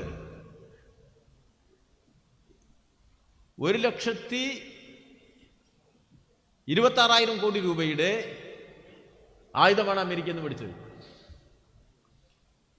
3 ഡ്രോൺ ബേസ്ഡ് ആയുധം മേടിക്കാൻ ഏതാണ്ട് 10,60,000 കോടി രൂപയാണ് ഇന്ത്യയിൽ വയ്ക്കിയത്. കൂടുതൽ ആയുധങ്ങൾ മേടിക്കും. സൗദി അറേബ്യ കഴിഞ്ഞാൽ ഏറ്റവും കൂടുതൽ ആയുധം വാങ്ങുന്ന രാജ്യം ഇന്ത്യയാണ്. ലക്ഷക്കണക്കിന് കോടിയാണ് അങ്ങോട്ട് പോകുന്നത്. ഓരോ ആയുധവും നവീകരിക്കപ്പെടുകയാണ്. ഈ നവീകരിച്ച ആയുധങ്ങളുടെ പരീക്ഷണശാലയാണ് ഈ യുദ്ധങ്ങൾ. ആ യുദ്ധഭൂമിക്ക് താഴെ വലിയ തോതിലുള്ള എണ്ണ നിക്ഷേപമുണ്ട്. അത് കീഴ്പ്പെടുത്തലാണ് അമേരിക്കയുടെ ലക്ഷ്യം. പ്രകൃതി വിഭവങ്ങളുടെ കൈവശപ്പെടുത്തലാണ്. മറുഭാഗത്ത് യുദ്ധമുണ്ടാക്കലാണ്. മൂന്നാമതൊരിടത്ത് ആ യുദ്ധത്തിലൂടെ കൊള്ളലാഭം ഉണ്ടാക്കലാണ്. വലതുപക്ഷ രാഷ്ട്രീയം പൂർണ്ണമായി നടപ്പിലാക്കലാണ്. ജനാധിപത്യം ഉണ്ടാക്കാനല്ലേ പോയത്. ഏതെങ്കിലും രാജ്യത്ത് ജനാധിപത്യം ഉണ്ടായോ? അഫ്ഗാനിസ്ഥാനിലേക്ക് നോക്കൂ, എത്ര പ്രാകൃതമാണ് അവിടുത്തെ ഇന്നത്തെ അവസ്ഥ. വെള്ളം കോരുന്നത് നോക്കാൻ പാടില്ല എന്നാണ്. മനസ്സിലായങ്ങള്? വെള്ളം കോരുണ്ടേ. നമ്മൾ വീട്ടിലിങ്ങനെ ഇരിക്കുമ്പോൾ ഭാര്യ വെള്ളം കോരുണ്ട് അവിടെ നമ്മളെ പറമ്പിലെ കിണറ്റില്. അങ്ങോട്ട് നോക്കിയാൽ അമ്മ പിടിച്ചോണ്ട് പോകും. അതിനപ്പോൾ ഞാൻ ചോദ്യം ചെയ്യപ്പെട്ടാൽ ഞാനൊരു വർഗീയവാദിയോ? നടന്നുകൊണ്ടിരിക്കുക പോടെ. മാത്രമല്ല ജനലിൽ കൂടി കാണാൻ പാടില്ല സ്ത്രീയെ. ജനലിൻ്റെ ഉള്ളിൽ കൂടി സ്ത്രീയെ കാണുന്ന ജനലുകളെല്ലാം ഒഴിവാക്കിയതവരുണ്ട്. കിണറ്റും കരയ്ക്ക് നോക്കാൻ പാടില്ല. എങ്ങനെ ഉണ്ടാവും? എവിടെ എത്തിയിരിക്കുന്നു? എന്തായിരുന്നു അവിടെ സ്ഥിതി? ആ നാട് ഏറ്റവും ഗ്രഹാതുരത്വത്തോടുകൂടി ഇപ്പോൾ ഓർക്കുന്നത് നജീബുള്ളയുടെ ഭരണകാലമാണ്. സോവിയറ്റ് പിന്തുണയിൽ ആ നാട്ടിലൊരു ഭരണം ഉണ്ടായിരുന്നു. എല്ലാവർക്കും വിദ്യാഭ്യാസം ഉണ്ടായിരുന്ന, എല്ലാവരും മനുഷ്യ അവകാശങ്ങൾ അംഗീകരിച്ച് കിട്ടിയ ഒരു കാലം. ഇന്ന് അമേരിക്കൻ സാമ്രാജ്യത്വത്തിന്റെ 2 ദശാബ്ദത്തിന്റെ യുദ്ധവും പിന്നീട് അതിനകമ്പടി വന്ന ഇസ്ലാമിക തീവ്രവാദ ശക്തികളുടെ ഭരണവുമായപ്പോൾ ലോകത്തിലെ ഏറ്റവും പട്ടിണി കിടക്കുന്ന മനുഷ്യന്റെ രാജ്യമായി അഫ്ഗാനിസ്ഥാൻ മാറി. ആ പട്ടിണിക്കാരൻ പുറത്തേക്ക് നോക്കിയാൽ അവന്റെ മുതുകിൽ ചാട്ടവാറടി വീഴുന്ന, അവനെ കൽത്തുറുങ്കിലടക്കുന്ന കിരാതമായ കാലം അവിടെ സൃഷ്ടിക്കപ്പെട്ടു. ഇങ്ങനെ നടക്കുക. അതിന്റെ അപ്പുറത്തേക്ക് നോക്കൂ. എവിടെയെങ്കിലും ജനാധിപത്യം തിരിച്ചു വന്നോ? അസ്ഥിരീകരണമല്ലേ ഉണ്ടായത്? ഒരു വലിയ ഭൂവിഭാഗത്തിലാകെ രാഷ്ട്രീയ അസ്ഥിരീകരണം. അവിടുന്ന് മനുഷ്യൻ പലായനം ചെയ്യേണ്ട സ്ഥിതി, ജീവിക്കാൻ കഴിയാത്ത സ്ഥിതി, യൂറോപ്പിൽ അഭയാർത്ഥിയായി അലയേണ്ട സ്ഥിതി. ആ നിലയിലേക്ക് കാര്യങ്ങൾ മാറിയിരിക്കില്ലേ? ഇതാണ് മുതലാളിത്തത്തിന്റെ പരാജയം.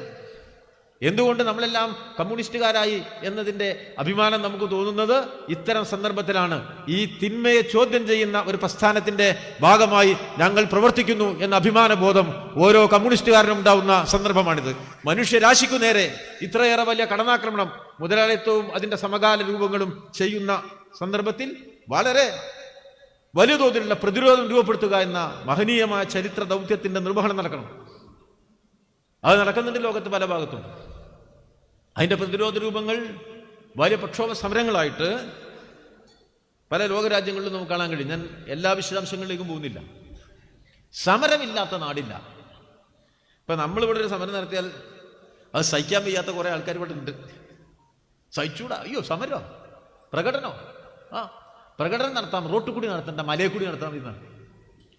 മലയിൽ പോയിട്ട് ആരെങ്കിലും പോകണം നടത്തുമോ? പാർലമെന്റിലേക്ക് പോകാൻ വയ്യ, കാരണം ഇതൊക്കെ കോടീശ്വരന്മാർ കൈവശപ്പെടുത്തി. ഇന്ത്യൻ പാർലമെന്റൊക്കെ കോടീശ്വരന്മാർക്കുള്ളതാണ്. അപ്പൊ നമുക്ക് റോട്ടിലൊരു പ്രകടനമെങ്കിലും നടത്തണം എന്ന് നമ്മൾ പറഞ്ഞാൽ പറഞ്ഞവരെ പിടിക്കും വരും. ഈ തെരുവെങ്കിലും വിട്ടു തരൂ എന്നാണ് നമ്മൾ പറയുന്നത്. ഞങ്ങൾക്ക് സമരം ചെയ്യാൻ ഈ തെരുവ്, അതിന് കാശ് കൊടുക്കണ്ടല്ലോ. ലോകത്ത് മുഴുവൻ ശക്തമായ പ്രക്ഷോഭങ്ങളുടെ അമേരിക്കയിലില്ലേ? അമേരിക്കക്കകത്ത് ഇത്രയേറെ പ്രക്ഷോഭങ്ങൾ വന്നൊരു കാലം ഉണ്ടായിട്ടുണ്ടോ? തൊഴിലാളി പ്രക്ഷോഭങ്ങളാ. ഇംഗ്ലണ്ടിലോ റെയിൽവേ തൊഴിലാളി, മറ്റേ നഴ്സുമാര്, അങ്ങനെ കണ്ടുള്ളത്. യൂറോപ്പിലെ എല്ലാ രാജ്യങ്ങളിലും വലിയ പ്രക്ഷോഭ സമരങ്ങളാണ്. ആ പ്രക്ഷോഭ സമരങ്ങളുടെ കരുത്തിലാണ് ഫ്രാൻസിൽ തെരഞ്ഞെടുപ്പ് തൊട്ടുമ്പ് വലതുപക്ഷം ജയിക്കുന്നു, ലീപെന്നിന്റെ പാർട്ടി യൂറോപ്യൻ പാർലമെന്റിലേക്ക്. അത് കഴിഞ്ഞ് തിരഞ്ഞെടുപ്പ് നടക്കുന്നു. 5-4% ജനങ്ങളുടെ പിന്തുണയുള്ള കമ്മ്യൂണിസ്റ്റ് പാർട്ടി, ഇടതുപക്ഷം. ജനം മുന്നിലേക്ക് വന്നപ്പോൾ 20% ജനങ്ങൾ വോട്ട് കിട്ടിയില്ലേ? ഒന്നാമത്തെ പാർട്ടിയായില്ലേ? 4 പ്രധാനമന്ത്രിമാരിപ്പോൾ വെച്ചിരിക്കുക, ഭൂരിപക്ഷം ഇല്ലാത്തവരെ. അവിടുത്തെ പ്രസിഡന്റ് ഏറ്റവും വലിയ ഒറ്റക്കക്ഷി കമ്മ്യൂണിസ്റ്റുകാരാ, ഇടതുപക്ഷക്കാരാ. വിളിച്ചിട്ടില്ല, അത് വേറെ. ജനങ്ങൾ വരില്ലേ? പ്രക്ഷോഭ സമരങ്ങൾ ശക്തിപ്പെടും എല്ലായിടത്തും. ലോകത്തിൽ ഈ ലോക ചിത്രം നോക്കിയാൽ വലിയ തോതിലുള്ള പ്രക്ഷോഭ സമരങ്ങളെ നമുക്ക് കാണാൻ കഴിയും. കീഴടങ്ങേണ്ടതല്ല. കുറെ ഭൂപ്രദേശങ്ങളിൽ സാമ്രാജ്യത്തെ വിരുദ്ധമായ സർക്കാരുകൾ തെരഞ്ഞെടുപ്പ് ജയിക്കുന്നു കാണാൻ കഴിയും. ലാറ്റിൻ അമേരിക്കയിൽ നോക്കിയാൽ 2-3 രാജ്യങ്ങളിൽ മാത്രമാണ് പ്രോ അമേരിക്കൻ ഗവൺമെന്റുകളുണ്ട്. അർജന്റീന, പെറു, പരഗ്വ, 2-3 രാജ്യങ്ങൾ. ബാക്കിയൊക്കെ പൂർണ്ണമായി അമേരിക്കൻ അനുകൂല രാജ്യങ്ങളില്ല. പൂർണ്ണമായി ഇടതുപക്ഷം ഞാൻ പറയില്ല, പക്ഷെ അമേരിക്കൻ അനുകൂല രാജ്യങ്ങളില്ല. കുറെ ഇടതുപക്ഷ രാജ്യങ്ങളുണ്ട്. വളരെ ക്യൂബ മാത്രമേ ഉണ്ടായിരുന്നുള്ളൂ. ചെറുത്തുനിൽപ്പുണ്ട്. ചൈനയെ തകർക്കാൻ എന്തെല്ലാം പരിശ്രമം നടന്നു, എന്തെല്ലാം പരിശ്രമമാണ് ഇപ്പോൾ നടക്കുന്നത്. അമേരിക്ക അതിന്റെ എല്ലാ കരുത്തും ഉപയോഗിക്കുന്നുണ്ട്.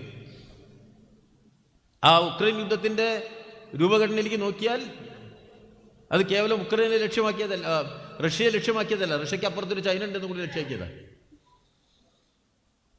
നമുക്കത് കാണാൻ കഴിയും. പക്ഷേ ചൈനീസ് സമ്പദ്ഘടന ലോകത്തിലെ മികച്ച സമ്പദ്ഘടനകളൊന്നല്ലേ. ഇന്ത്യക്കും ചൈനയ്ക്കും ഒരേ സമയത്താണ് സ്വാതന്ത്ര്യം കിട്ടിയത്. നമ്മുടെ ജീവിത വളർച്ച അന്നത്തേതിനേക്കാൾ 7 ഇരട്ടിയാണ്. ചൈനയുടേതോ 40 ഇരട്ടിയാണ്. ദാരിദ്ര്യ നിർമ്മാർജ്ജനത്തിൽ ചൈനയോളം മുന്നേറിയ ഏതെങ്കിലും രാജ്യമുണ്ടോ? കച്ചവടവും വ്യവസായവും ആ മേഖലയിലേക്ക് നോക്കൂ നിങ്ങൾ. ചൈന ലോകം മുഴുവൻ പിടിച്ച് ഇങ്ങനെ കയറി നിൽക്കല്ലേ. അവരുടെ പ്രത്യേക സാമ്പത്തിക ആസൂത്രണ രീതി വഴി വിവിധ രാജ്യങ്ങളിലെ അടിസ്ഥാന സൗകര്യ വിപുലീകരണത്തിൽ സഹായം നൽകിക്കൊണ്ട് മെക്സിക്കോ വരെ ചൈനയിൽ നിൽക്കുകയാണ്. ഇപ്പുറത്ത് അമേരിക്ക ചൈനയെ തകർക്കാൻ വിവിധങ്ങളായ കൂട്ടുകെട്ടുകൾ ഉണ്ടാക്കുന്നു. ആ കൂട്ടുകെട്ടുകൾ ഇന്ത്യയെ കൂടി പെടുത്തിയിട്ടുണ്ട്. കോതല് ആ ദക്ഷിണ ചൈന സമുദ്രപ്രദേശം മുഴുവൻ വലിയ തോതിൽ ആസൂത്രിതമായി യുദ്ധ കാലാവസ്ഥ സൃഷ്ടിക്കാൻ സാമ്രാജ്യത്വം പരിശ്രമിക്കുന്നുണ്ട് എല്ലാ തലത്തിലും. പക്ഷേ ചൈന പിടിച്ചു നിൽക്കുന്നു, സാമ്പത്തികമായി വളരുന്നു. ഞാനീ പറഞ്ഞ ജീവിത പ്രയാസങ്ങൾ, അതിദരിദ്ര ജനവിഭാഗങ്ങൾ വലിയ തോതിൽ അനുഭവിക്കുന്ന ഒരു ലോക സാമ്പത്തിക പ്രതിസന്ധിയുടെ മുന്നിൽ ഉത്തേജക പാക്കേജ് പ്രഖ്യാപിച്ചു ചൈന. വലിയൊരു ഉത്തേജക പാക്കേജ് 2 മാസം മുമ്പ്. സാധാരണക്കാരിലേക്ക് പണം എത്തിക്കാണ്, സമ്പദ്ഘടനയുടെ ചലനവേഗതയ്ക്ക് വേണ്ടിയാണ്. മാതൃകാപരമായ ഒരു പ്രവർത്തനമായിരുന്നു. വിയറ്റ്നാം അതിന്റെ വളർച്ചയുടെ ഒരു പട്ടികയുണ്ട്. പ്രതിശീർഷ വരുമാനം $4,000 $16,000, 4 ഇരട്ടിയായിട്ട് പ്രതിശീർഷ വരുമാനം വർദ്ധിച്ചു. നമ്മുടെ വടക്കൻ കൊറിയ ദരിദ്രമായി കിടന്ന രാജ്യ, സാമ്പത്തികമായിട്ട് ചെറിയ മുന്നേറ്റം രേഖപ്പെടുത്തുന്നു. പിടിച്ചു നിൽക്കുക. ക്യൂബ മാത്രമാണ് കുറച്ച് പ്രയാസിച്ചെന്നെത്തിയിരിക്കുന്നത്. കോവിഡിന് ശേഷമുള്ള ചില പ്രത്യേക സാഹചര്യം, ട്രംപ് വന്നത്, എല്ലാം കൂടെ ചേർന്നു വലിയ ഉപരോധം. അതുകൊണ്ട് അപ്പോൾ ലോകത്ത് പുരോഗമന ചേരി ഈ വലതുപക്ഷവൽക്കരണത്തിന്റെ കാലത്ത് ഒരു പ്രതിസന്ധിക്ക് മുതലാളിത്തം പരിഹാരം ചെയ്യാൻ മുതലാളിത്തത്തിന് കഴിയാത്തിടത്ത് ആശയപരമായി അവരുണ്ടാക്കുന്ന മേധാവിത്വത്തിന്റെ കരുത്തിൽ അമിതാധികാര ഗവൺമെന്റുകളെ സ്ഥാപിച്ച് വിവിധ ലോക സാമ്പത്തിക ഏജൻസികൾ ഉപയോഗിച്ച് പ്രതിസന്ധിയുടെ ഭാരം പാവങ്ങളുടെ മേലയിൽ ലോകത്താകെ അടിച്ചേൽപ്പിച്ചു പോകുമ്പോൾ പ്രതിരോധത്തിന്റെ ശബ്ദമുണ്ട്. ബദൽ രാഷ്ട്രീയ ഘടനയുടെ കരുത്തും പ്രകടിപ്പിക്കപ്പെടുന്നുണ്ട് ഇന്നത്തെ ലോകത്ത് എന്ന തിരിച്ചറിവ് നമുക്ക് നൽകുന്നത് നമ്മുടെ സമൂഹഘടനയിൽ ഈ ശക്തികൾക്കെതിരായി വലിയ കരുത്തോടുകൂടി കമ്മ്യൂണിസ്റ്റ് പാർട്ടിയുടെ പ്രവർത്തനത്തിന്റെ വിപുലീകരണം ഉണ്ടാവണം എന്ന സന്ദേശമാണ്. പൂർണ്ണമായി ആത്മവിശ്വാസം നഷ്ടപ്പെടേണ്ടതല്ല ഇന്നത്തെ ലോക സാഹചര്യം എന്ന പ്രത്യേകതയാണ്. അപ്പം ആ നിലയിൽ മാറ്റമുണ്ടാവുന്ന ഒരു കാലഘട്ടത്തിൽ പല തരത്തിൽ സമൂഹഘടന വിവിധങ്ങളായ മാറ്റങ്ങൾക്ക് വിധേയമാകുമ്പോൾ അതിനെ സൂക്ഷ്മ തലത്തിൽ പരിശോധിച്ച് മനസ്സിലാക്കി നാം പ്രവർത്തിക്കുന്ന മേഖലയിൽ നമ്മുടെ പ്രവർത്തനത്തിൽ ഊർജമാക്കാൻ നമുക്ക് കഴിയണം. അതിലെ പെശകുകൾ, അതിലുണ്ടാവുന്ന ആപത്തുകളെയും തിരിച്ചറിഞ്ഞ് മനസ്സിലാക്കി നമ്മുടെ പ്രവർത്തനത്തെ അതിനനുസരിച്ച് ഭേദഗതി ചെയ്യാനും മാറ്റാനും തയ്യാറാവണം എന്നുള്ളത് നമ്മെ ബോധ്യപ്പെടുത്തുന്ന ഒരുപാട് ചരിത്രാനുഭവങ്ങളുടെ മുന്നിലൂടെയാണ് നാം ഇപ്പോൾ കടന്നു പോകുന്നത്. CPIM ഈ അനുഭവങ്ങളുടെ ആകെ പശ്ചാത്തലത്തിലാണ് ഏറ്റവും കൂടുതൽ ജനങ്ങൾ താമസിക്കുന്ന ഇന്ത്യയിൽ മാർക്സ് ലെനിനിസത്തിന്റെ വെളിച്ചത്തെ സമരായുധമായിട്ട് ഉപയോഗിക്കുന്നത്. നിങ്ങൾക്കെല്ലാം അറിയാം, നല്ല പ്രയാസകരമായൊരു സാഹചര്യമാണ് നമ്മുടെ വളർച്ചയ്ക്ക് മുന്നിൽ സൃഷ്ടിച്ചിരിക്കുന്നത്. വളരെ പ്രയാസകരമാണ്. നല്ല പരിശ്രമം വേണം. വലതുപക്ഷ വൽക്കരിക്കപ്പെടുന്ന സമൂഹമാണ്. സാമ്പത്തിക തകർച്ചയാണ്. സാമ്പത്തിക തകർച്ചയെന്ന് ചില നല്ല കാര്യങ്ങൾ ലോകത്ത് ഞാൻ എല്ലാത്തിലേക്കും പോയി ചില നല്ല കാര്യം ചിലപ്പോൾ കാണാം. ഇപ്പോൾ തൊട്ടടുത്ത ആ ശ്രീലങ്കയിൽ വലിയ സാമ്പത്തിക തകർച്ച ഉണ്ടായി. ആ സാമ്പത്തിക തകർച്ച കഴിഞ്ഞിങ്ങോട്ട് വന്നപ്പോട്ട് 3 ആൾ പാർലമെന്റിൽ ഉണ്ടായിരുന്ന പാർട്ടി അധികാരം പിടിക്കുന്നു. 4-5% ഉണ്ടായിരുന്ന ഇടതുപക്ഷത്തിന്റെ ഒരാൾ പ്രസിഡന്റ് ആവുന്നു. തൊട്ടടുത്തുണ്ടായതപ്പോൾ നാട് നേപ്പാളിൽ ഒരു ഇടതുപക്ഷ ഗവൺമെന്റ് വന്നിട്ടുണ്ട്. അങ്ങനെയുള്ള ചിലതൊക്കെ കാണാൻ കഴിയും. പക്ഷെ നമ്മൾ ഒരു ഇന്ത്യൻ സ്ഥിതി നോക്കുമ്പോൾ വേഗത്തിൽ ഇടതുപക്ഷം വളരുന്നില്ല എന്നും കാണാൻ കഴിയും. വിഷയങ്ങളുടെ ആധിക്യത്തിന്റെ അളവനുസരിച്ച് രൂപപ്പെട്ടു വന്ന പ്രശ്നങ്ങളുടെ പ്രത്യേകത വെച്ചുകൊണ്ട് ഇതിനേക്കാൾ വേഗത്തിൽ നാം വളരേണ്ടതാണ്. നമുക്ക് ആഗ്രഹമില്ലാത്തതുകൊണ്ടും നാം പ്രവർത്തിക്കാത്തതുകൊണ്ടുമല്ല. ഡോമിനന്റ് ഐഡിയോളജി, മേധാവിത്വം പുലർത്തുന്ന പ്രത്യയശാസ്ത്രവും ആശയവും അതിന് പരിരക്ഷ നൽകുന്ന മറ്റു സംവിധാനങ്ങളിലും ഉണ്ടാകും. പക്ഷേ ഈ പ്രയാസകരമായ കാലത്തും ഇന്ത്യയിലെ ഏറ്റവും വലിയ സവിശേഷത, ഇന്ത്യയിൽ ഒരു സംസ്ഥാനത്ത്, കേരളത്തിൽ ഇപ്പോഴും ഒരു ഇടതുപക്ഷ ഗവൺമെന്റ് ഉണ്ട് എന്നുള്ളതാണ്. അത് ചെറിയൊരു കാര്യമല്ല. ഇന്നത്തെ ലോകത്തിൻ്റെയും ഇന്നത്തെ ഇന്ത്യയുടെയും സവിശേഷതയിൽ കേരളത്തിൽ ഇടതുപക്ഷ ഗവൺമെന്റ് ഉണ്ട്. ആ ഇടതുപക്ഷ ഗവൺമെന്റ് രണ്ടാമതും തുടർച്ചയായി അധികാരത്തിലേക്ക് വന്ന ഇടതുപക്ഷ ഗവൺമെന്റാണ് എന്നത് ഏറ്റവും സവിശേഷമായ ഒരു രാഷ്ട്രീയ പ്രത്യേകതയാണ്. സ്വാഭാവികമായിട്ടും ഇന്ത്യൻ വലതുപക്ഷത്തിന്റെ ഏറ്റവും വലിയ കണ്ണിലെ കരട് ആരായിരിക്കും? കേരളത്തിലെ ഇടതുപക്ഷമായിരിക്കും. കേരളത്തിലെ ഇടതുപക്ഷ ഗവൺമെന്റും ആയിരിക്കും. അതിപ്പോ നമ്മളിപ്പോൾ അനുഭവിച്ചുകൊണ്ടിരിക്കുക. ഇപ്പൊ ഈ കേരള ഗവൺമെന്റ് എന്ന് പറഞ്ഞാൽ എല്ലാ കാലത്തും കേരളത്തിലെ ഇടതുപക്ഷ ഗവൺമെന്റുകൾ, കമ്മ്യൂണിസ്റ്റ് പാർട്ടി ഗവൺമെന്റുകൾ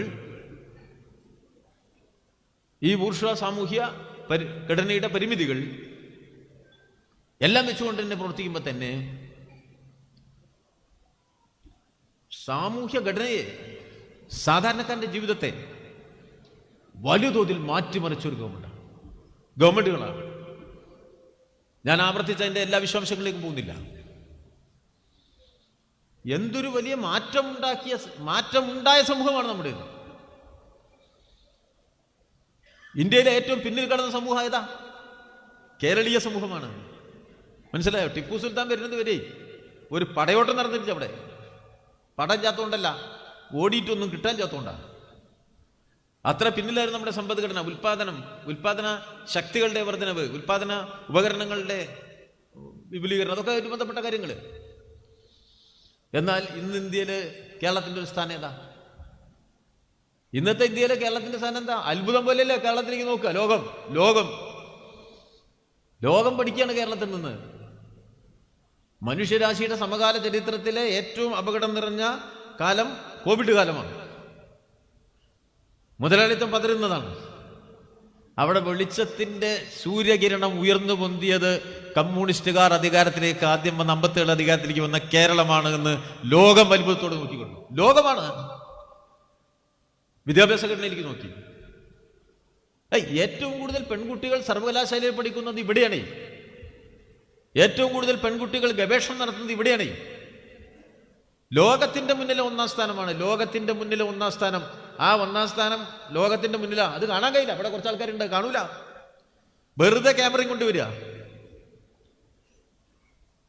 ലോകത്തിന്റെ മുന്നിലെ കേരളത്തെ അവരൊരിക്കലും കാണിച്ചു കൊടുക്കൂല. വടി പിടിച്ച് നടക്കും. നോക്കൂ നിങ്ങൾ, ഈ സാമ്പത്തിക പ്രതിസന്ധിയില് കേരളം എങ്ങനെ നിലയുറപ്പിച്ചിരിക്കുന്നു. പിണറായി വിജയൻ ഗവൺമെന്റ് അധികാരത്തിലേക്ക് വരുമ്പോൾ നമ്മുടെ പാർട്ടി അംഗീകരിച്ച, നമ്മുടെ രണ്ടാം ഗവൺമെന്റ് വരുമ്പോൾ നമ്മുടെ പാർട്ടി അംഗീകരിച്ച ഒരു പ്രമേയമുണ്ട്. ആ പ്രമേയത്തില് കേരളത്തിൽ ഈ തെരഞ്ഞെടുപ്പിനെ നമ്മൾ അഭിമുഖീകരിച്ചത്, തെരഞ്ഞെടുപ്പിൽ വോട്ട് എങ്ങനെ രേഖപ്പെടുത്തി, എല്ലാ കാര്യം വിശദീകരിച്ചതിന് ശേഷം CPM അത് അവസാനിപ്പിച്ചപ്പോൾ രണ്ട് കാര്യം പറഞ്ഞു. ഒന്നാമത് നമ്മൾ പറഞ്ഞു, കമ്മ്യൂണിസ്റ്റ് പാർട്ടി എന്നുള്ള നിലയിൽ പാർട്ടി അംഗങ്ങൾക്ക് ഈ അനുഭവ പശ്ചാത്തലത്തിൽ ഗവൺമെന്റുമായിട്ട് മുന്നോട്ട് പോകുമ്പോൾ ഉണ്ടാവേണ്ട പ്രത്യേകമായ ചുമതലകളെക്കുറിച്ചുള്ള ഒരു ജാഗ്രതപ്പെടുത്തലാണ്. ഒരു കാരണവശാലും നമ്മൾ അധികാരം തലയ്ക്ക് പിടിച്ചവരാവരുത് എന്നുള്ള ബോധമുണ്ടാക്കാനുള്ള കാര്യങ്ങൾ പാർട്ടി പ്രമേയത്ത് പറഞ്ഞു.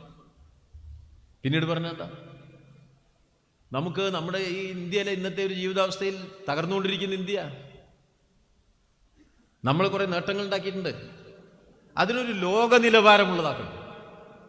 അതാണ് സാമൂഹ്യ സുരക്ഷാ മേഖലയിൽ, വിദ്യാഭ്യാസ ആരോഗ്യ മേഖലയിൽ, സേവന മേഖലകളിൽ കേരളത്തിൻ്റെ ഈ വലിയ നേട്ടത്തെ നമുക്കൊരു ലോക നിലവാരത്തേക്ക്, ആ നേട്ടങ്ങളുടെ ഗുണപരമായ വളർച്ചയിലേക്ക് നമുക്ക് കൊണ്ടുപോകണം. ഒരു ഭാഗത്ത് പ്രതീക്ഷയും വേറൊരു ഭാഗത്ത് തകരാറുകൾ സംഭവിക്കാനുള്ള ജാഗ്രതപ്പെടുത്തലും ആ ഉത്തരവാദിത്വ ബോധവുമാണ് കമ്മ്യൂണിസ്റ്റ് പാർട്ടി രണ്ടാമത് അധികാരത്തിൽ വന്നപ്പോൾ നമ്മൾ നടത്തിയത്. എതിരാളികൾക്ക് ഇതിനെ പൊളിക്കാന്നുണ്ടാവും. ആ ജാഗ്രതപ്പെടുത്തൽ നമുക്കുണ്ട്. എവിടെയെങ്കിലും ഒരു കുറവുണ്ടായോ? ഈ രണ്ടാം ഗവൺമെന്റിൽ ഏറ്റവും ബുദ്ധിമുട്ടുണ്ടായ കാലം നമുക്ക് ലഭിക്കേണ്ട 10,000 കോടി രൂപയാണ് കേന്ദ്രം തടഞ്ഞു വെച്ചതും തരാതിരുന്നതും. ഒരു ഗവർണറെ സ്ഥാപിച്ചു. കേരളത്തിന്റെ എല്ലാ ജനാധിപത്യ മൂല്യങ്ങളുടെ എതിർദിശയിൽ നിന്നു.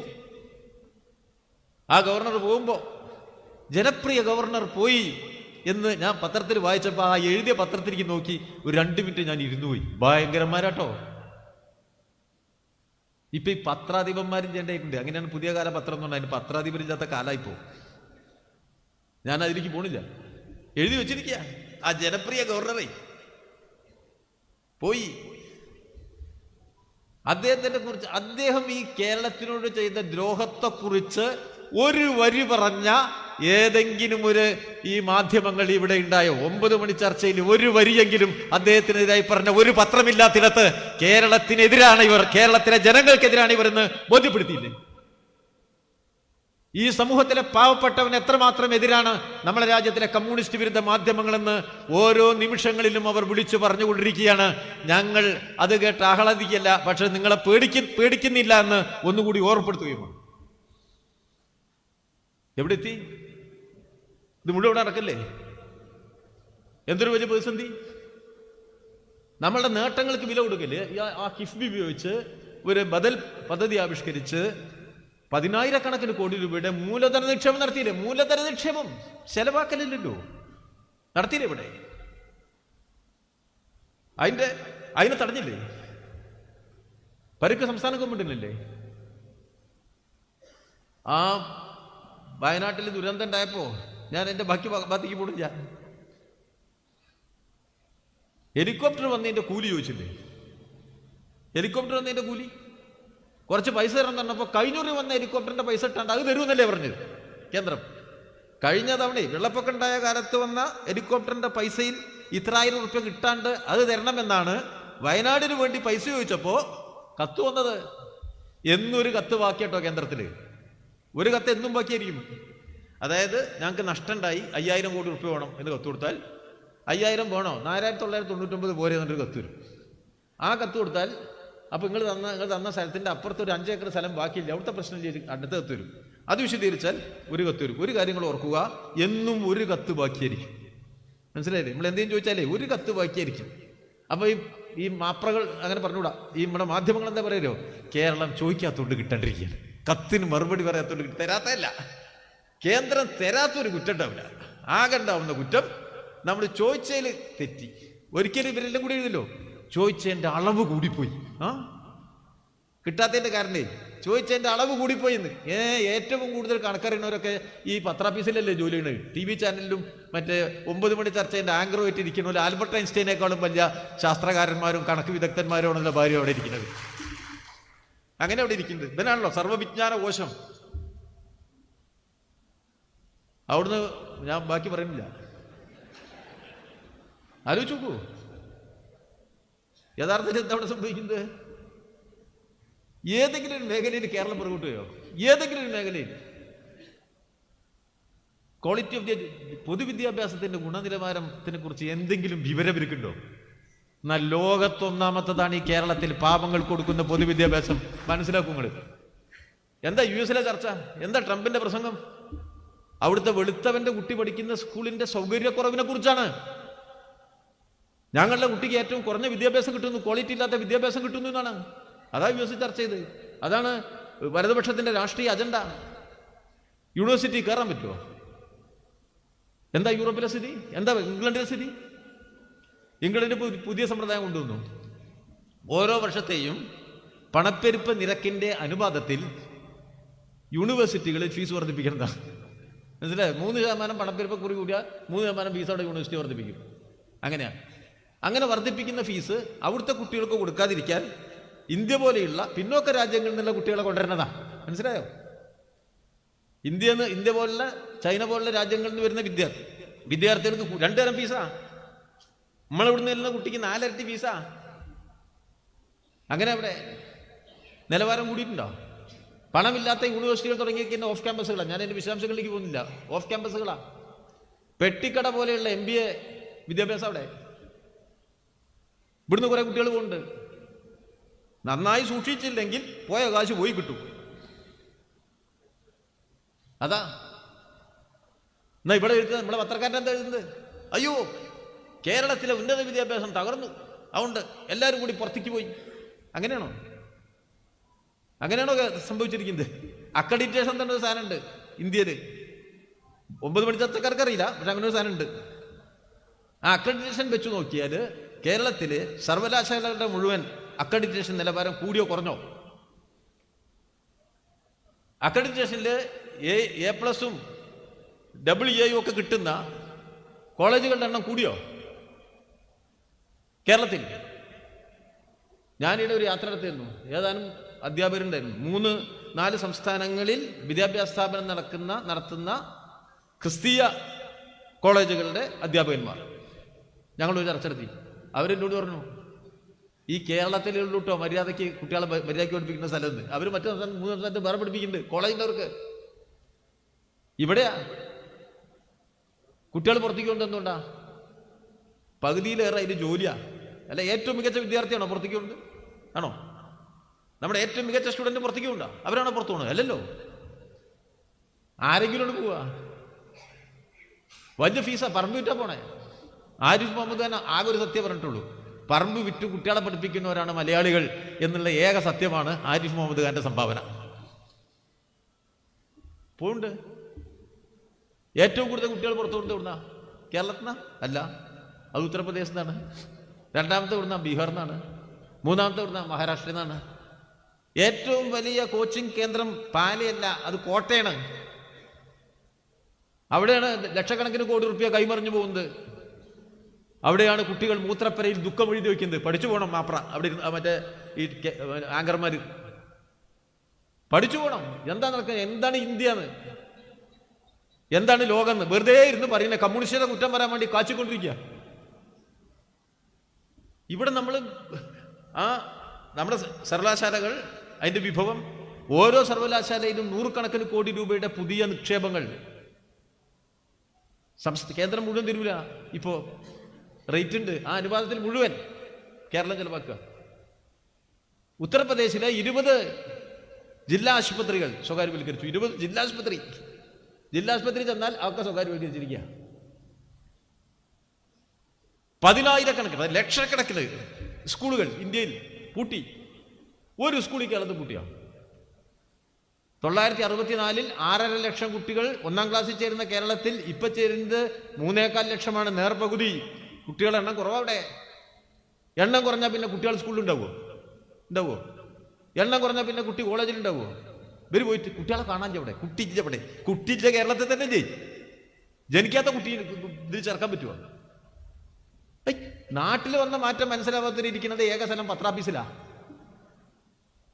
അടിച്ച് കാച്ചല്ലേ എന്തെങ്കിലും പറയണേ. അവസാനം പറഞ്ഞ് എവിടെ എത്തി? ഈ മലപ്പുറം ജില്ലയിൽ +2 സീറ്റ് ഇല്ലാത്തവരുണ്ട്. എല്ലാ കൊല്ലും പറയും, റിസൾട്ട് വന്നാൽ പിറ്റേന്ന് പറയും മലപ്പുറത്ത് +2 സീറ്റ് ഇല്ല. പിന്നെ കുറച്ച് ആൾക്കാർ അപ്പം സമരക്കാർ പോവും. ആ സമരക്കാരെ പേര് ഞാൻ പറയുന്നില്ല, പേര് പറഞ്ഞാൽ കുടുങ്ങി. ആ സമരക്കാരൊക്കെ ഇറങ്ങി ഇവിടെ. ഇപ്പോൾ ആർക്കെങ്കിലും കിട്ടാത്തുണ്ടോ ഈ കേരളത്തിൽ? +2 സീറ്റ് കിട്ടാത്ത ആരെങ്കിലും ഉണ്ടോ? ഞാൻ കേൾക്കുന്നില്ല. അപ്പോൾ ഒരു പത്രം എഴുതിയിരിക്കുക, എന്താ അറിയോ? ഇഷ്ടപ്പെട്ട സ്കൂളിൽ ഇഷ്ടപ്പെട്ട കോഴ്സിന് ഇഷ്ടപ്പെട്ട കുട്ടിക്ക് ഇഷ്ടപ്പെട്ടതുപോലെ പഠിക്കാനുള്ള സൗകര്യം വേണ്ടേ? ലോകത്തെവിടെയും നടക്കുമോ? പഠനത്തിനൊരു മെറിറ്റില്ലേ? നമ്മളൊക്കെ പഠിച്ചവരല്ലേ? മെറിറ്റിലല്ലേ ഇത്ര എല്ലാത്തിനും ഒരു കട്ട് ഓഫ് മാർക്ക് ഉണ്ടാവില്ലേ? ലോകത്തില്ലേ? എല്ലാവർക്കും +2 കിട്ടിയപ്പോൾ എൻ്റെ വീട്ടിൻ്റെ അടുത്തുള്ള സ്കൂളിൽ ഞാൻ ആഗ്രഹിച്ചത് ആദ്യം സയൻസ് കിട്ടണമെന്നാണ്. പിറ്റേ ദിവസം എനിക്കൊരാഗ്രഹം കോമേഴ്സ് കിട്ടണമെന്നാണ്. മൂന്നാമത്തെ ദിവസം എൻ്റെ ആഗ്രഹം മാത്സ് കിട്ടണമെന്നാണ്. നമ്മളെ പത്രക്കാരൻ പറയുന്നത് അവൻ്റെ ആഗ്രഹത്തിനനുസരിച്ച് പിണറായി വിജയൻ കൊടുത്തിട്ടില്ല. മോശപ്പെട്ട ഗവൺമെൻറ്റാണ് കേരളത്തിലെന്ന് പറയുന്നവൻ്റെ തൊലിക്കട്ടി പരിശോധിക്കാൻ പ്രത്യേക ലാബറട്ടറി സ്ഥാപിക്കണം. നോക്കൂ, എഴുതി വെച്ചിരിക്കല്ലേ ഇവിടെ. പോണതെങ്ങോട്ട് നമ്മൾ ചെയ്യണതെന്താ? അവിടെ ആശുപത്രി വിൽക്കുമ്പോൾ ഏറ്റവും നല്ല മെഡിക്കൽ കോളേജുകൾ ഇവിടുത്തെ കേരളത്തിലെ സർക്കാർ ആശുപത്രി പോകും. ലോകത്തെവിടെയെങ്കിലും ഉണ്ടോ ഇത്ര മികച്ചത്? ഈ തിരൂർ ആശുപത്രിയിലോട്ടോ എന്നോട് അയാൾ പറഞ്ഞു 34,000 ഉറുപ്പിക വിലയുള്ള ക്യാൻസർ ട്രീറ്റ്മെന്റിന്റെ ഇഞ്ചക്ഷൻ ഫ്രീ ആയിട്ട് അടിച്ചു കൊടുത്തോണ്ടിരുന്ന ആശുപത്രി തിരൂരിലായിരുന്നു എന്ന് എന്നോട് ഒരാൾ എന്നോട് പറഞ്ഞു. ഇവിടെ സൂക്ഷിച്ചു വെച്ചിട്ടുണ്ടായിരുന്നു. ലോകത്തെവിടെയും കിട്ടുക. കമ്മ്യൂണിസ്റ്റ് വിരോധമാകാൻ നിങ്ങൾക്ക് ലേശം മനുഷ്യത്വം വേണം എന്നാണ് വളരെ വിനയപൂർവ്വം ഞാനവരെ ഓർമ്മിപ്പിക്കുന്നത്. അത് നിങ്ങൾക്കാവാം. എവിടെ എത്തി? എവിടെ പിറകിപ്പോയി കേരളം? സ്വന്തമായി വിഭവം കണ്ടെത്തി ഈ കേരളം. നിങ്ങറിയോ? ഏറ്റവും കൂടുതൽ സ്വന്തം വിഭവം കണ്ടെത്തിയ ധനമന്ത്രിയുടെ പേര് KN ബാലഗോപാൽ എന്നാണ്. ഇവിടുത്തെ ധനകാര്യം മോശം ആണോ? ഇവര് പറയില്ല, വസ്തുതയോടെ കിടക്കുക. എവിടെ ഒരു കുറവ് സംഭവിച്ചു? വിദ്യാഭ്യാസ മേഖലയിൽ ഉണ്ടായോ? ആരോഗ്യ മേഖലയിൽ ഉണ്ടായോ? സേവന മേഖലയിൽ ഉണ്ടായോ? ഇവിടെ ഞാൻ ഇന്നലെ TV നോക്കുന്നുണ്ട്, കുണ്ടുകൂടി ഇങ്ങനെ ചാടുന്നു ഓട്ടോറിക്ഷ. ഇന്നലെ ഞാൻ നോക്കിയതാ. എപ്പോഴും ഞാൻ നോക്കലില്ല, കാരണം ഇത് പറ്റിപ്പോവും. ഞാൻ നോക്കിപ്പോയി. കാരണം അപ്പൊ കുണ്ടിച്ചാടി, അയ്യോ കേരളം കുണ്ടിച്ചാടി, കേരളം കുണ്ടിച്ചാടി. ഈ കുണ്ട് മാത്രമേ ഇവർ കാണുള്ളൂ. 650 കിലോമീറ്റർ നീളത്തിൽ 6 വരിയിൽ 2 വരി സൈഡ് റോഡുകളും കൂടി സർവീസ് റോഡുമായിട്ട് ഒരു 8 വരി പാത മാന്യമായി നീണ്ടു നിവർന്ന് ഈ കേരളത്തിലൂടെ പണിതുയർത്തി കണ്ടുപോകുന്നതിനുള്ള കണ്ണില്ലാത്ത ക്യാമറകളാണ് കേരളത്തിൽ ഇവരുടെ കയ്യിലിടുന്നത്. അവിടെ പണിതുകൊണ്ടിരിക്കുകയല്ലേ? എത്ര വേഗത്തിൽ, ഇത്ര വേഗത്തിൽ ഈ ദേശീയപാത ഉണ്ട്. എവിടെയെങ്കിലും ഇന്ത്യയിൽ 6 വരി പാതയും അതിന് സർവീസ് റോഡുള്ള ഒരു സ്ഥലം ഇന്ത്യയിലുണ്ടോ? ഒരു സംസ്ഥാനം പൂർണ്ണമായി? അങ്ങനെ ഒരു സ്ഥലം ഈ കേരളത്തിലേ ഉള്ളൂ. ആ സ്ഥലം എടുത്തു കൊടുത്ത ആരാ? അതിന്റെ 4/1 കാശ് വേണമെന്ന് കേന്ദ്രം പറഞ്ഞപ്പോൾ നമ്മൾ കൊടുക്കാന്ന് പറഞ്ഞില്ല. വേറെ ആരും കൊടുത്തിട്ടുണ്ടോ? സ്ഥലം അളക്കാൻ വേണ്ടി ചെന്നപ്പോ ഒരല്പം വർഗീയത കൂടുതലുള്ള ഒരു സംഘടന സമരം നടത്തി. ലീഗ് ഓഫീസിൽ ചെന്നപ്പോ ഇനി ഇവിടെ റോഡ് വേണ്ട എന്ന് പ്രഖ്യാപിച്ച വികസന നായകന്മാരാണ് UDF-കാരായി കേരളം ഭരിച്ചതെങ്കിൽ ആ റോഡ് ഇവിടെ വെട്ടും എന്ന നിശ്ചയദാർഢ്യത്തിന്റെ പ്രതീകമാണ് കേരള മുഖ്യമന്ത്രി. ആ പണി ഇവിടെ പൂർത്തീകരിക്കുക. സഹിക്കണില്ല. ആ നല്ലൊരു റോഡ് വരുമ്പോ എവിടെടാ കുണ്ട് എന്ന് ചോദിച്ച് ക്യാമറയും വടിയെടുത്ത് നടക്കവര്. എത്രത്തോളം തരം താഴാമോ മാധ്യമ പ്രവർത്തനത്തിന് എന്നതിന്റെ ഉദാഹരണങ്ങൾ കേരളത്തിലെ കമ്മ്യൂണിസ്റ്റ് വിരുദ്ധ മാധ്യമങ്ങൾ അവരുടെ കഴിവിനനുസരിച്ച് പ്രകടിപ്പിച്ചുകൊണ്ടിരിക്കുക. മുന്നോട്ടില്ലേ പോണ്ട്? ഒറ്റ പ്രശ്നമേ ഉള്ളൂ, ഇത് വലതുപക്ഷത്തിന് ഇഷ്ടപ്പെടുന്നില്ല. അതാണ് ഒരു പ്രശ്നം. കേരളത്തിലൊന്നും ഒരു പിന്നോട്ടിട്ടില്ല എല്ലാ നിലയിലും. ഇപ്പോൾ വ്യവസായത്തിലേ നമ്മൾ മോശം തന്നെ. ഇപ്പോൾ വ്യവസായ സൗഹൃദത്തിൽ 1-ാം സ്ഥാനം നല്ലൊരു അവാർഡും വാങ്ങി രാജീവ്. അപ്പോൾ അതും പോയി, ആ ചാൻസും പോയി. ഇപ്പോൾ ഇങ്ങനെ നമ്മൾ ഒരു നോക്കിയെടുക്കാം, എവിടെ ഒന്ന് നമ്മൾ തകർക്കാം, നോക്കിയെടുക്കാം, അതൊക്കെ അടച്ചുകൊണ്ടിരിക്കുക, ഓട്ടയടച്ചുകൊണ്ടിരിക്കുക, ലൂപ്പ് ഹോൾസ് പ്ലഗ് ചെയ്യുക. അപ്പോൾ ഒരു കാര്യം നമ്മളെല്ലാവരും മനസ്സിലാക്കണം, ഒരു സംശയമില്ല, ഇതൊരു ബദൽ നയം നടപ്പിലാവുന്ന ഗവൺമെൻറ്റാണ് കേരളത്തിൽ. എല്ലാ ഇന്ത്യ ഗവൺമെൻറ്റിൻ്റെ ഉണ്ടാക്കിയ, ഇന്ത്യൻ സാമൂഹ്യ ഘടന ഉണ്ടാക്കിയ, ലോക സാമ്പത്തിക അവസ്ഥ ഉണ്ടാക്കിയിരിക്കുന്ന ഒരുപാട് ദാരിദ്ര്യവൽക്കരണത്തിൻ്റെ എല്ലാ പ്രശ്നങ്ങളുടെയും പരിഹാരം കേരളത്തിൻ്റെ ഒരു ചെറിയ സംസ്ഥാന ഗവൺമെൻറ് വെച്ചുകൊണ്ട് പിണറായിക്ക് ചെയ്യാൻ കഴിയില്ല, അത് വ്യക്തം. പക്ഷേ മാതൃക സൃഷ്ടിക്കാനാവും. അത് 957 തന്നെ കാണിച്ചു കൊടുത്തിട്ടുണ്ട്. അതിന് അധിക കാലമൊന്നും വേണ്ടെന്ന് അന്ന് കാണിച്ചു കൊടുത്തിട്ടുണ്ട്. നല്ല മാതൃകയാണ്, നല്ല മാറ്റമാണ്, ഒരു സംശയം വേണ്ട. നിങ്ങൾ ആരെന്ത് പറഞ്ഞാലും പുരോഗമനത്തിൻ്റെ വഴിയിൽ കേരളം സഞ്ചരിക്കുക തന്നെ ചെയ്യും. ചാഞ്ചാട്ടമില്ലാതെ മുന്നോട്ട് പോകും. ചെങ്കൊടിയെ തടുക്കാനും തടയാനും നിങ്ങൾക്ക് ഈ നാട്ടിൽ കഴിയില്ല എന്ന് കാലം തെളിയിക്കുക തന്നെ ചെയ്യും. രാഷ്ട്രീയ മാറ്റങ്ങളല്ലേ. ഇപ്പോ BJPക്ക് ഒറ്റയ്ക്ക് ഭൂരിപക്ഷം കിട്ടിയിട്ടില്ലല്ലോ, ഒറ്റയ്ക്ക് BJPക്ക് ഭൂരിപക്ഷമില്ല. ഇപ്പൊ തെരഞ്ഞെടുപ്പെടുന്നില്ലേ? കമ്മ്യൂണിസ്റ്റ് പാർട്ടി എന്നുള്ള നിലയിൽ നമ്മൾ നന്നായിട്ട് ഇടപെട്ടു. നമ്മൾ നന്നായിട്ട് ഇടപെട്ടിട്ട് ഇന്ത്യ ബ്ലോക്ക് അതിനൊരു ഗുണമുണ്ടായി. കഴിഞ്ഞ നമ്മുടെ പാർട്ടി കോൺഗ്രസ് പറഞ്ഞാണ് പ്രാദേശിക പാർട്ടികളുടെ സാധ്യതകളെ ഫലപ്രദമായിട്ട് ഉപയോഗിക്കണം. പ്രാദേശിക പാർട്ടികൾ, മതനിരപേക്ഷ പാർട്ടികൾ, ദേശീയ പാർട്ടികൾ, ഇടതുപക്ഷം എല്ലാം ഒരുമിച്ച് ചേർന്ന് ഒരു ഇന്ത്യ ബ്ലോക്ക് ഉണ്ടാക്കി BJPക്ക് ഒറ്റയ്ക്കുള്ള ഭൂരിപക്ഷത്തെ പാർലമെന്റിൽ ഇല്ലാതാക്കി. വലിയ ഗുണമാണത്. പാർലമെന്ററി സംവിധാനത്തെ BJP തകർത്തുകൊണ്ടിരിക്കുകയായിരുന്നു. നമ്മുടെ പാർലമെന്ററി സംവിധാനത്തിൽ നമ്മുടെ കമ്മിറ്റി പ്രവർത്തനമുണ്ട്. സൂക്ഷ്മതലത്തിൽ പാർലമെന്ററി കമ്മിറ്റികൾ നിയമനിർവഹണത്തിൻ്റെ എല്ലാ ഘട്ടത്തെയും പരിശോധിക്കുകയും ആവശ്യമായ ഭേദഗതികൾ വരുത്തുകയും ചെയ്യുന്നതാണ് കമ്മിറ്റി സമ്പ്രദായം. നല്ല നിലയിൽ പ്രവർത്തിച്ചതാണ്. കേരളമാണ് അതിന് തുടക്കം കുറിച്ചത്. അത് പിന്നെ ഇന്ത്യയിലേക്ക് ഏറ്റെടുത്തു, കേന്ദ്ര ഗവൺമെന്റ് കൊണ്ടുവന്നു. BJPയുടെ 10 കൊല്ലത്തിൽ ഒരിക്കൽ പോലും ഈ കമ്മിറ്റികളെ ഫലപ്രദമായി പ്രവർത്തിപ്പിച്ചില്ല. പാർലമെന്റ് പറഞ്ഞാൽ മോഡിക്ക് പ്രസംഗിക്കാനുള്ളതും മോഡി ഭക്തന്മാർക്ക് കൈയടിക്കാനുള്ളതുമാണ് എന്നുള്ള സ്ഥിതി വന്നു. പാർലമെന്റ് സാധാരണ ഒരാഴ്ചയിൽ 2-3 ദിവസം നിയമനിർമ്മാണത്തിന്, ബാക്കി ദിവസങ്ങൾ ജനകീയ വിഷയങ്ങൾ ഉന്നയിക്കുന്നതിന് ചർച്ച ചെയ്യാനും ആ നിലയിലാണ് പാർലമെന്ററി സംവിധാനം പ്രവർത്തിക്കുക. അല്ല അങ്ങനെ നിയമം ഉണ്ടാക്കൽ മാത്രമല്ല, അതാണ് പാർലമെന്റിന്റെ പ്രവർത്തനം. നിയമം ഉണ്ടാക്കും, ചർച്ച ചെയ്യും, ജനകീയ വിഷയങ്ങൾ വരും, അത് ചർച്ച ചെയ്യും. പാർലമെന്റ് അതിനുള്ളതാണ്. എക്സിക്യൂട്ടീവിനെ വിചാരണ ചെയ്യാനുള്ളതാണ് പാർലമെന്റ്. ചോദ്യോത്തരവതിനുള്ളതാണ്. ജനകീയ വിഷയങ്ങൾ വെച്ചുള്ള ചർച്ചകൾ അതിനുള്ളതാണ്. അതിനുള്ള പ്രൊവിഷൻസ് പാർലമെന്റിന്റെ നിയമ സംഹിതകളിലുണ്ട്. അത് പൂർണ്ണമായി നിശ്ചലമാക്കിയില്ലേ BJP ഗവൺമെന്റ്. ഇപ്പൊ ഒരു മാറ്റം വരിക. കാരണം എന്താ? പാർലമെന്റിൽ കഴുത്തോടൊപ്പം അംഗബലമുണ്ട് പ്രതിപക്ഷത്തിന്. പാർലമെന്റിൽ ആ വ്യത്യാസം കാണാൻ കഴിയും. BJP അത് അംഗീകരിക്കുമോ ആഗ്രഹിക്കുമോ എന്നുള്ളതല്ല, അവിടെ ഉണ്ട്. വ്യത്യാസം വന്നു, കരുതൂറ്റ പ്രതിപക്ഷം വന്നു. ശക്തമായി പ്രതിരോധിക്കാം, പോരാടാം പാർലമെന്റിന്റെ വേദികളിൽ. ജനാധിപത്യത്തെ കുറച്ചൊന്നും തിരിച്ചു പിടിക്കാം. BJP ഒരു ഇഞ്ച് മാറില്ല. ആ ഒരു മാറ്റം വന്നിട്ടുണ്ട് ഇന്ത്യയിൽ. നല്ലൊരു കാര്യമാണ്. നമ്മുടെ പാർട്ടിക്ക് ആ നിലയിലുള്ള ഒരു രാഷ്ട്രീയ മാറ്റം രൂപപ്പെടുത്തിയെടുക്കാൻ നല്ലൊരു പങ്ക് ഈ കാലയളവിൽ നിർവഹിക്കാൻ കഴിഞ്ഞു. ബഹുജന പ്രക്ഷോഭങ്ങളെ, കമ്മ്യൂണിസ്റ്റ് പാർട്ടി എപ്പോഴും അങ്ങനെയാണ്, ബഹുജന പ്രക്ഷോഭങ്ങളെ വളർത്തുക. വലിയ തോതിലുള്ള ബഹുജന പ്രക്ഷോഭങ്ങൾക്ക് നമ്മൾ സാക്ഷികളാവുകയാണ്. കർഷക പ്രക്ഷോഭങ്ങൾ ഇടതടവില്ലാതെ നടക്കുകയാണ്. 3 കർഷക വിരുദ്ധ നിയമങ്ങൾ ഫ്രീസ് ചെയ്യാൻ BJP നിർബന്ധിതമായി. വലിയ മാറ്റമാണ്. സമരങ്ങൾ തുടരണം. തൊഴിലാളികളുടെ സമരങ്ങൾ, സംഘടിത തൊഴിലാളി മേഖലയിൽ വലിയ തോതിലുള്ള പ്രക്ഷോഭങ്ങൾ, പൊതുമേഖല സ്വകാര്യവൽക്കരണത്തിനെതിരായിട്ടുള്ള സമരങ്ങൾ, കോർപ്പറേറ്റിന് വേണ്ടി എല്ലാം മാറ്റിവെക്കുന്നിടത്ത് തൊഴിലാളിയുടെ പ്രതിരോധ ശബ്ദം, അത് തൊഴിലാളികളുടെ മാത്രമല്ല രാജ്യത്തിന് വേണ്ടിയുള്ള സമരങ്ങളാണ്. തീവ്ര സ്വകാര്യവൽക്കരണത്തിനെതിരായി ഇപ്പൊ കോർപ്പറേറ്റ് അനുകൂലമായ തരത്തിൽ തൊഴിലാളി സംഘടന രജിസ്റ്റർ ചെയ്യാനുള്ള അവകാശം നിഷേധിക്കപ്പെട്ടിടത്തല്ലേ സാംസങ്ങിനെതിരെ ശക്തമായ സമരം ഇപ്പൊ തമിഴ്നാട്ടിൽ നടന്നത്. ആ നിലയിൽ പോരാട്ടങ്ങളുടെ വലിയൊരു ശാക്തിക വർധനവ് നമുക്ക് കാണാൻ കഴിയും. കുറെ കൂടി മുന്നോട്ട് കൊണ്ടുകൊണ്ടാണ് പാർട്ടിയുടെ ഇടപെടൽ വരുന്ന നല്ലൊരു മേഖല അതാണ്. നമ്മുടെ വിവിധ ബഹുജന സംഘടനകൾ, കാർഷിക തൊഴിലാളി കർഷക മേഖലയിലെ സമരങ്ങൾ ശക്തിപ്പെടുന്ന സമരങ്ങളാണ്. MNRGയുടെ നടത്തിപ്പ് കുറയുന്നിടത്ത് നമ്മൾ നടത്തുന്ന സമരങ്ങളെ ശക്തിപ്പെടുത്തുന്നുണ്ട് നമ്മൾ. നല്ല കാര്യമാണ്.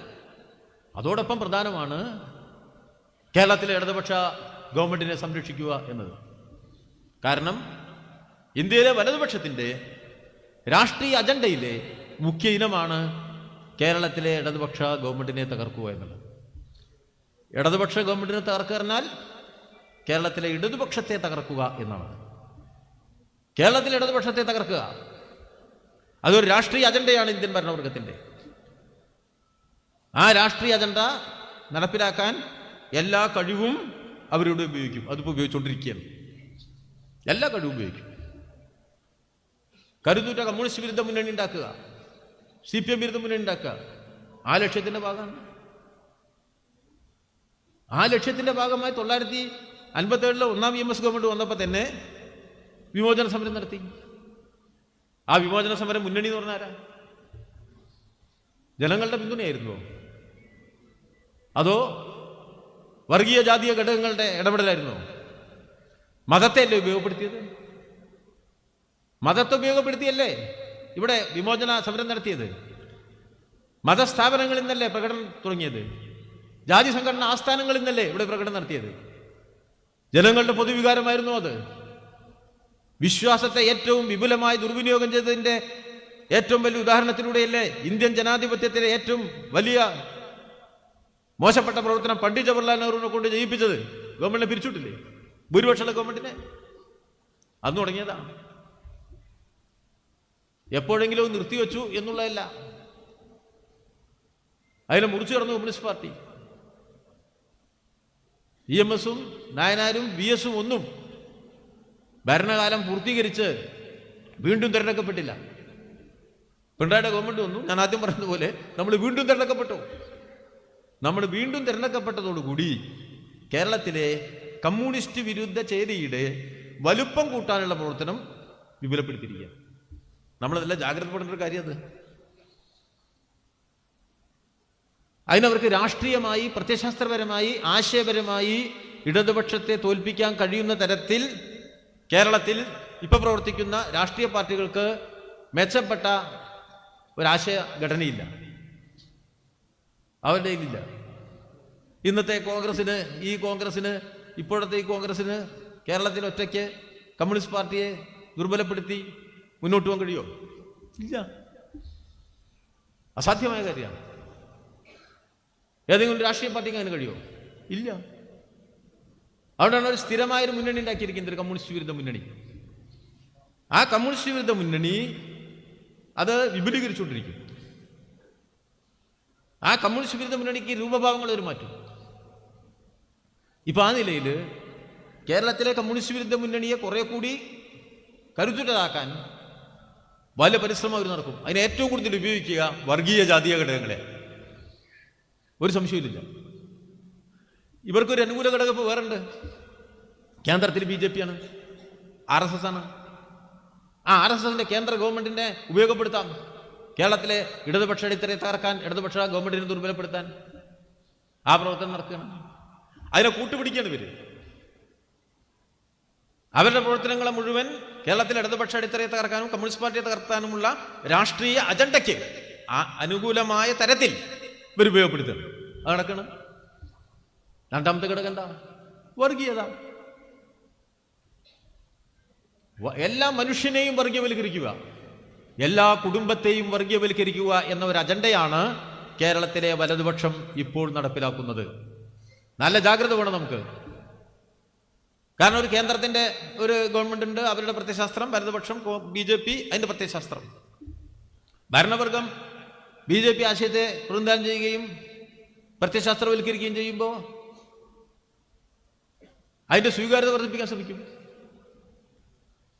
അപ്പൊ ഹിന്ദുത്വ വർഗീയത കേരളത്തിലും കൂടുതൽ വേരുമുറുക്കാൻ ശ്രമിക്കും. അതിനോട് വലിയ വിരോധമൊന്നുമില്ലാത്തതാണ് നമ്മുടെ UDF.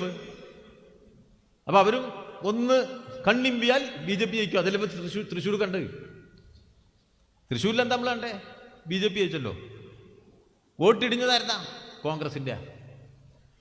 കോൺഗ്രസിന്റെ വോട്ട് 10,000 വോട്ട് ഇടിഞ്ഞു. BJP അവിടെ ജയിച്ചു. ചില ക്രിസ്തീയ സഭകളും പിന്തുണച്ചു. എല്ലാം ചേർന്ന് കേരളത്തിൽ ആദ്യമായിട്ടൊരു BJP-കാരൻ ജയിച്ചു. അവർ വീണ്ടും വിലയിരുത്താൻ ശ്രമിക്കും. നമുക്ക് കേരള സംസ്ഥാനത്തിനകത്ത് ഒരു BJP ജയിക്കുക എന്ന് പറഞ്ഞാൽ ചിന്തിക്കാൻ പറ്റുമോ? ആലോചിക്കാൻ പറ്റുമോ? ഉൽപ്പതിഷ്ഠിത്വത്തിനല്ലേ, കേരളത്തിന്റെ ദൈക്ഷണികതയ്ക്കും ഉൽപ്പതിഷ്ഠിത്വത്തിനുമെതിരെ അല്ലേ കളങ്കമേൽക്കുന്നത്? കേരളം സൂക്ഷിച്ചു പോന്ന ഉന്നതമായ മതനിരപേക്ഷ പാരമ്പര്യത്തിനല്ലേ കളങ്കമേൽക്കുന്നത് ഒരു BJP ജയിക്കുമ്പോൾ? അവിടെ സംഭവിച്ചു. വലിയ തോതിൽ ആ വർഗീയവൽക്കരണ ശക്തികൾ ശ്രമിക്കുകയാണ്. UDF എന്താ ചെയ്യാ? UDF എല്ലാ കാലത്തും എല്ലാ വർഗീയ ശക്തിയായിട്ട് സന്ധി ചെയ്യും. അപ്പോ എല്ലാ വർഗീയ ശക്തികളെയും കൂട്ടി കേരളത്തിലെ ഇടതുപക്ഷ അടിത്തറയെ തകർക്കുക, അതാണ് UDF ലക്ഷ്യം, അതാണ് കോൺഗ്രസ് ലക്ഷ്യം. അതിനവര് ഭൂരിപക്ഷ വർഗീയതയോട് മാത്രം സന്ധി ചെയ്യുക മാത്രമല്ല, ന്യൂനപക്ഷ വർഗീയതയെയും നല്ല തോതിൽ അവര് ശക്തിപ്പെടുത്തുകയും പ്രോത്സാഹിപ്പിക്കുകയും ഒന്നിപ്പിച്ചു നിർത്തുകയും ചെയ്യും. അതോടെ നടക്കണം. അത് BJPക്കെതിരായിട്ടല്ല, കേരളത്തിലെ കമ്മ്യൂണിസ്റ്റ് പാർട്ടിയുടെ അടിത്തറ തകർക്കുന്നതിന് വേണ്ടിയാണ് ഇവിടെ എല്ലാ വർഗീയതയും ഒന്നിപ്പിക്കുന്നത്. ന്യൂനപക്ഷ വർഗീയതയെ ഉപയോഗപ്പെടുത്തുന്നത് BJPക്കെതിരായിട്ടല്ല, കേരളത്തിലെ കമ്മ്യൂണിസ്റ്റ് പാർട്ടിയുടെ അടിത്തറയെ തകർക്കാനാണ് എന്ന കാര്യം ഇപ്പോ കൂടുതൽ കൂടുതൽ ബോധ്യപ്പെട്ടുകൊണ്ടിരിക്കുകയാണ്. ഒരാൾ ഇന്നലെ പ്രസംഗിക്കാൻ കേട്ടേ, ഭൂരിപക്ഷ വർഗീയതയുമായി സന്ധി ചെയ്യാം BJPക്കെതിരായി. ആ സന്ധിയിലല്ല ഞങ്ങൾ കണ്ടത്. കേരളത്തിലെ ഇടതുപക്ഷ അടിത്തറയെ തകർക്കുക എന്നുള്ള ലക്ഷ്യത്തോടു കൂടിയാണ്, പുരോഗമന ആശയങ്ങളെ തകർക്കുക എന്ന ലക്ഷ്യത്തോടു കൂടിയാണ്. മനുഷ്യൻ വർഗീയവൽക്കരിക്കപ്പെട്ടാൽ ഏത് വർഗീയതയായാലും ശരി, ആള് വർഗീയത തന്നെ കേട്ടോ. ഭൂരിപക്ഷ വർഗീയത, കടുത്ത വർഗീയത, സംശയമൊന്നുമില്ലല്ലോ. ആർക്കെങ്കിലും സംശയമുണ്ടോ? അത് ഭൂരിപക്ഷത്തിന്റെ അല്ലേ, വല്ല സംശയമില്ലുണ്ടാവോ? പക്ഷെ അതിനൊരു മറുമരുന്നായിട്ട് ന്യൂനപക്ഷ വർഗീയത ഉണ്ടാക്കുമ്പോൾ എല്ലാ കാലത്തും നമ്മൾ ആശയസംവാദത്തിൽ ഉണ്ടല്ലോ. ന്യൂനപക്ഷ വർഗീയത, മുസ്ലിം ജനവിഭാഗത്തിനകത്ത് വർഗീയത ശക്തിപ്പെടുന്നു, അല്ലെങ്കിൽ ക്രിസ്ത്യാനികൾക്കിടയിൽ വർഗീയത ശക്തിപ്പെടുന്നു എന്ന് വന്നാൽ നാടിന് ഗുണം ചെയ്യുമോ? അത് നാടിന് ഗുണം ചെയ്യില്ല. നമ്മുടെ നാടിന്റെ ഏറ്റവും വലിയ ഗുണം എന്താ? അപ്പൊ മലപ്പുറത്താണല്ലോ നമ്മൾ നിൽക്കുന്നത്. മലപ്പുറത്തിന്റെ ഏറ്റവും വലിയ ഗുണം എന്താ? അതൊരു മുസ്ലിം ഭൂരിപക്ഷ ജില്ലയാണ്. പക്ഷേ മതനിരപേക്ഷത ഏറ്റവും കൂടുതൽ കരുത്തോടുകൂടി ഉയർത്തിപ്പിടിക്കുന്ന പ്രദേശങ്ങളിൽ ഒന്നാണ് മലപ്പുറം എന്നത് ഏറ്റവും അഭിമാനകരമായ ഒരു കാര്യമാണ്. നല്ല മതനിരപേക്ഷ സ്പിരിറ്റല്ലേ ഇവിടെ. കുറച്ചാൾക്കാർ ഇപ്പൊ ഇറങ്ങിയിട്ടുണ്ടാവും പൊളിക്കാട്ടാ. ഏത് മലപ്പുറം എന്ന് പറഞ്ഞൊരു വർഗീയതയുടെ ചിഹ്നമാണ് എന്ന് സ്ഥാപിക്കാനുള്ള വൻ പരിശ്രമം ഇവിടെ നടത്തുന്നുണ്ട്. ജമാഅത്തെ ഇസ്ലാമിക്കാരെ ഏറ്റവും മുന്നിലേക്കും, അതിൻ്റെ കൂടെ കുറച്ചും കൂടി തീവ്രതയുള്ള SDP-ക്കാർക്കും, പിന്നെ ലീഗേര് ഒളിഞ്ഞു നിൽക്കും, അടിക്കുക. നമ്മുടെ മുസ്ലിം ജനസമുദായത്തിലെ ഭൂരിപക്ഷം വർഗീയ ശക്തികൾക്കൊപ്പമല്ല. അതല്ല നമ്മുടെ നാടിൻ്റെ ഒരു ഗുണം. ഇവിടെ ഹിന്ദു വിഭാഗത്തിലും ഭൂരിപക്ഷ ആളുകൾ വർഗീയതക്കൊപ്പമല്ല. അതല്ലേ കേരളത്തിലെ ഇടതുപക്ഷ ഗവൺമെന്റ്. അതുകൊണ്ടല്ലേ ഇത് കേരളല്ലേ. അപ്പോ കേരളത്തിലെ ഹിന്ദു ഭൂരിപക്ഷ വർഗീയവാദികളല്ല. മുസ്ലിം ജനസാമാന്യം അതിലെ മഹാഭൂരിപക്ഷം വർഗീയവാദികളല്ല. ക്രിസ്ത്യൻ ജനവിഭാഗം അതിലെ മഹാഭൂരിപക്ഷം വർഗീയവാദികളല്ല. പക്ഷേ ഇവരെ അതിലെ മഹാഭൂരിപക്ഷത്തെ വർഗീയവാദികളാക്കാൻ ഇവർ പരിശ്രമിക്കുകയാണ്. അത് കണ്ടാ പറയണ്ടേ? കേരളത്തിൽ വർഗീയവാദം ശക്തിപ്പെട്ടാൽ നന്നാവോ? കേരളത്തിന്റെ പ്രത്യേകത എന്താ? ഉത്തരേന്ത്യയിലൊക്കെ ഒരു ഗുണമുണ്ട്. ഒരു പ്രത്യേക സ്ഥലത്തായിരിക്കും, ഒരു ജാതി ഒരു സ്ഥലത്ത്, ഒരു മത ഒരു സ്ഥലത്ത്, മുസ്ലിമിന്റെ ഗല്ലി, ദളിതന്റെ ഗല്ലി, ചമാറിന്റെ ഗല്ലി, അങ്ങനെയാ. ഇവിടെ അങ്ങനെയല്ല. എൻ്റെ വീടിന്റെ മുമ്പിൽ ഒരു മുസ്ലിമിന്റെ വീട്, എൻ്റെ വീടിന്റെ പിന്നിലൊരു മുസ്ലിമിന്റെ വീട്, എൻ്റെ വീടിന്റെ വലത്തുഭാഗത്തൊരു മുസ്ലിമിന്റെ വീട്, അങ്ങനെ എൻ്റെ വീട് കിടക്ക്. മനസ്സിലായോ? എൻ്റെ വീടിന്റെ 3 ഭാഗത്താ. കിഴക്ക് ഞാൻ രാവിലെ വീട്ടിൽ നിന്ന് എണീറ്റാൽ മുന്നിൽ കാണുന്ന തന്നെ ഒരു മുസ്ലിം ഇത്താത്ത അവിടെ താടിക്ക് കൈയും കൊടുത്ത് ഇങ്ങനെ ഇരിക്കുന്നുണ്ട്. ഞാൻ അത് വേറൊരു ഭാഗം, ഞാൻ എനിക്ക് പോണില്ല. അത് ഭർത്താവ് വിദേശത്തൊക്കെ ആയിട്ട് പാവപ്പെട്ട ഒരു സ്ത്രീ, നമ്മളെ ഏറ്റവും അടുത്ത കുടുംബം അവിടെ ഇരിക്കേണ്ടവർ, അവരെ കണ്ടുകൊണ്ട് നമ്മൾ രാവിലെ എണീക്കും. വലത്തുഭാഗത്തോ അവിടെയും ഒരു മുസ്ലിം സ്ത്രീയാണ്. തൊട്ട് പിന്നിലോ മയമാക്കായൊരു അയാൾ അദ്ദേഹം മുസ്ലിമാണ്. എന്താ ചെയ്യുക? എൻ്റെ നാട്ടിൽ 75% മുസ്ലിം ആയതുകൊണ്ട് എൻ്റെ വീട്ടിൻ്റെ ചുറ്റും 3 മുസ്ലിം വീടുണ്ട് എന്നത് ഏറ്റവും അഭിമാനകരമായ കാര്യം. അവിടെ കട്ടെ. ഇതുവരെ എന്തെങ്കിലും പ്രശ്നം ഉണ്ടായിട്ടുണ്ടോ? ഉണ്ടായിട്ടില്ല. ഒറ്റ നിബന്ധനയെ ഞാൻ വെക്കുന്നുള്ളൂ. ഞങ്ങളെ വർഗീയവാദിയാക്കിയിട്ട് തമ്മിൽ തല്ലിക്കാൻ ഒരു വർഗീയ ശക്തി, ഭൂരിപക്ഷമായാലും ന്യൂനപക്ഷമായാലും അംഗീകരിക്കില്ല എന്ന് പറയാനുള്ള ആ സാമാന്യ മര്യാദയാണ്. അതുകൊണ്ടേ അത് പറയണ്ടേ? അങ്ങനെ പറയണ്ടേ? ഈ നാടിനെ സ്നേഹിക്കുന്ന ഏതൊരാളും അങ്ങനെ പറയും. അതിനെ എതിർക്കുന്നവർ പറയുന്നവരെ വർഗീയ ആക്കും. അതുകൊണ്ടൊന്നും അവർ മുന്നേറാൻ പോകുന്നില്ല, ഞങ്ങൾ തളരാനും പോകുന്നില്ല. ഈ തീവ്ര പരിശ്രമം നടക്കുന്നുണ്ട് എന്ന് നമ്മളെല്ലാവരും മനസ്സിലാക്കണം. അപകടകരമായ രൂപത്തിലാണ്. അതിൻ്റെ ഒരു കാരണം എന്താ? അതിൻ്റെ കാരണം വർഗീയതയ്ക്ക് കീഴ്പ്പെടുന്ന കോൺഗ്രസ് നിലപാടാ, UDF നിലപാടാ. പൂർണ്ണമായും വർഗീയതയ്ക്ക് കീഴ്പ്പെട്ടിരിക്കുകയല്ലേ ഈ കോൺഗ്രസ്. ഒരു മൂല്യബോധം വേണ്ടേ ഒരു പാർട്ടിക്ക്? ഈ സതീശനും സുധാകരനും ഇവർക്കൊക്കെ ഉണ്ടോ? മഹാത്മാഗാന്ധി പറഞ്ഞിട്ടുണ്ട്, വേറെ നമ്മൾ കൂട്ടുപിടിക്കണ്ട, പൊതുപ്രവർത്തനത്തിന്റെ അടിത്തറ മൂല്യബോധമാണ് എന്നാണ്. പൊതുപ്രവർത്തനത്തെക്കുറിച്ചുള്ള മഹാത്മാഗാന്ധിയുടെ 7 കാര്യങ്ങളുണ്ട്. അതിൽ ഒന്നാമത്തെ കാര്യം അതാണ്. അതില്ല എന്നുള്ളതാണ് കേരളത്തിലെ കോൺഗ്രസിന്റെ പ്രത്യേകത. അത് മുഴുവൻ അവർ പണയം വെച്ചിരിക്കുക ന്യൂനപക്ഷ വർഗീയ ശക്തികൾക്കും മറ്റ് വർഗീയ ജാതീയ ശക്തികൾക്കും. അങ്ങനെയാണ്. ഏതൊരു സാന്ദീപ് വാര്യർ ഇപ്പോൾ കോൺഗ്രസ് ചേർന്ന് ഇല്ലേ? വാഴക്കൊല ജന്മീന്റെ വീട്ടിൽ കൊണ്ടുപോകണ മാതിരിയാ ഈ സാന്ദീപ് വാര്യരെയും കൊണ്ട്. എവിടേക്കാ പോയത് ഞാൻ പറയണോ സ്ഥലം? ഞാൻ പറയണോ സാന്ദീപ് വാര്യരെയും കൊണ്ടുപോയ സ്ഥലത്തിന്റെ പേര് അല്ലേ? ഇതല്ലേ കോൺഗ്രസ്? പൂർണ്ണമായി കീഴ്പ്പെട്ടല്ലേ? പൂർണ്ണമായി കീഴ്പ്പെട്ടു. അത് പറയില്ലേ? പറയും. അത് ഉപയോഗിച്ച് നിങ്ങൾ ഞങ്ങളെ തകർക്കാൻ വരരുത്. നിങ്ങൾ എന്തെങ്കിലും ചെയ്തോ? ഇന്ത്യയിലെ കോൺഗ്രസിനെ സ്ഥിതി നമുക്കെല്ലാം അറിയാം. പഴയ കോൺഗ്രസ് ആണ് ഈ കോൺഗ്രസ് അല്ല.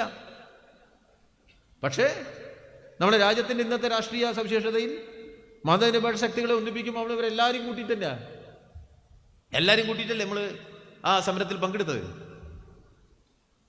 ആ ചെലവില് നിങ്ങൾ ഒളിപ്പിച്ച് കിടത്താൻ നടത്തുന്ന വർഗീയ ശ്രമങ്ങളെ തുറന്നു കാണിക്കുക തന്നെ ചെയ്യും. തുറന്നു കാണിക്കണം. അത് തൊഴിലാളി വർഗ രാഷ്ട്രീയത്തിന്റെ ചുമതലയാ. അതാ ഞങ്ങൾ ചെയ്ത്.